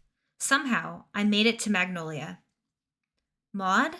A familiar voice asks. Oh my God, Maud, are you okay? I look up to see Carolina standing over me. I smear the tear tracks off my face as quickly as I can. What are you doing here? Somehow it's the wrong thing to say. She looks at me, then at the water spilling from my open car and running down the street. Her face scrunches up helplessly as if she can't think of anything better to do than to answer my ridiculous question. She gestures behind her, right at 1227 Magnolia.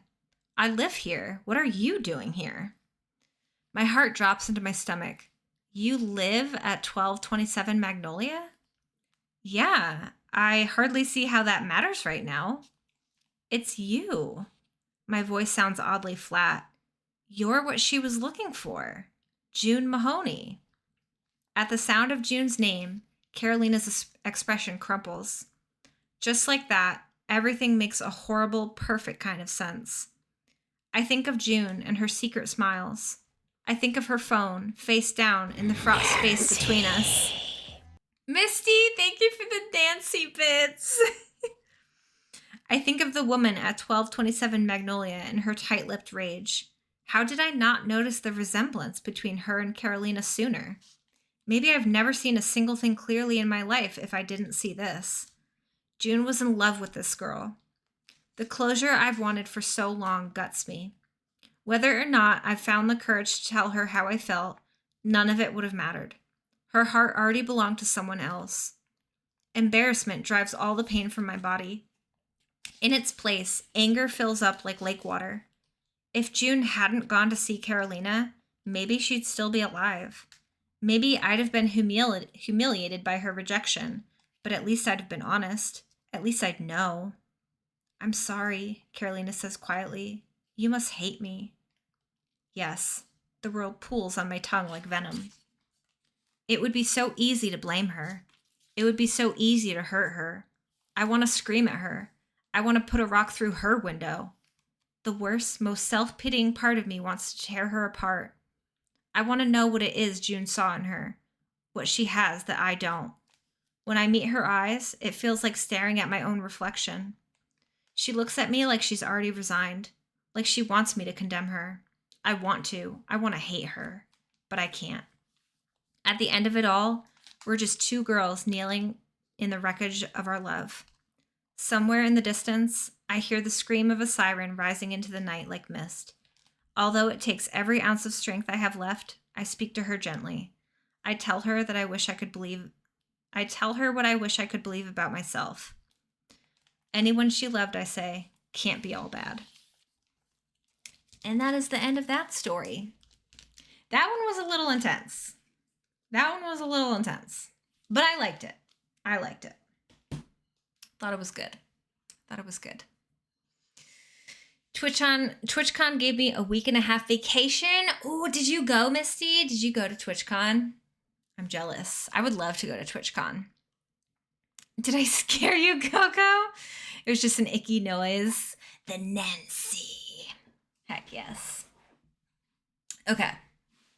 Let me see. Boop, boop, boop. Because that is going to be the end of reading and stream today. Let's see where we can go. Okay, I think I know where I want to go. I do think I know where I would like to go. Okay. Cool. You're welcome for the stream. Let me...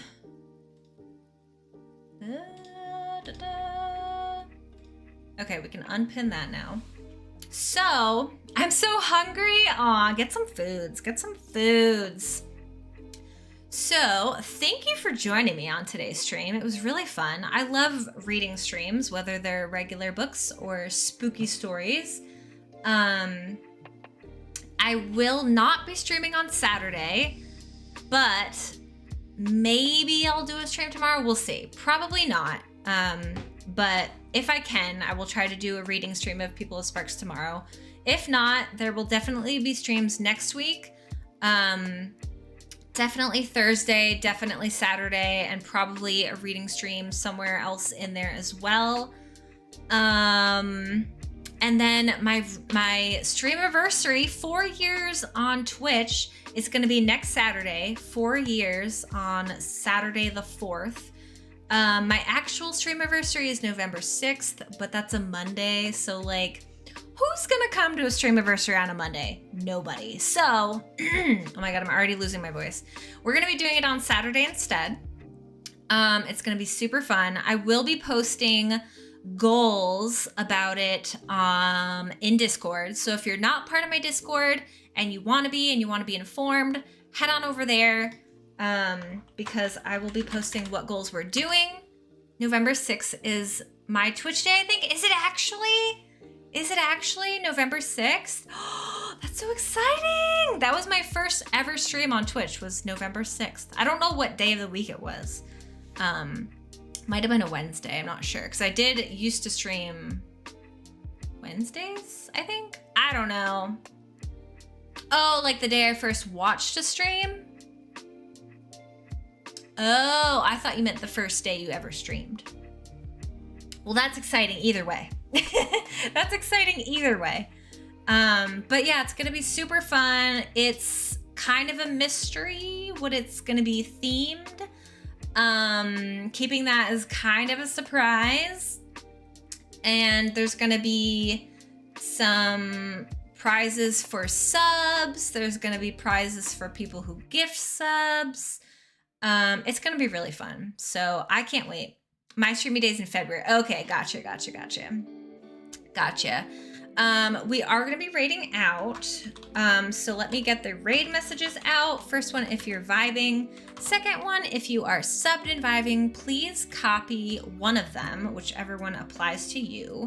We are going to be raiding out to James, the James KZ. They were in here earlier.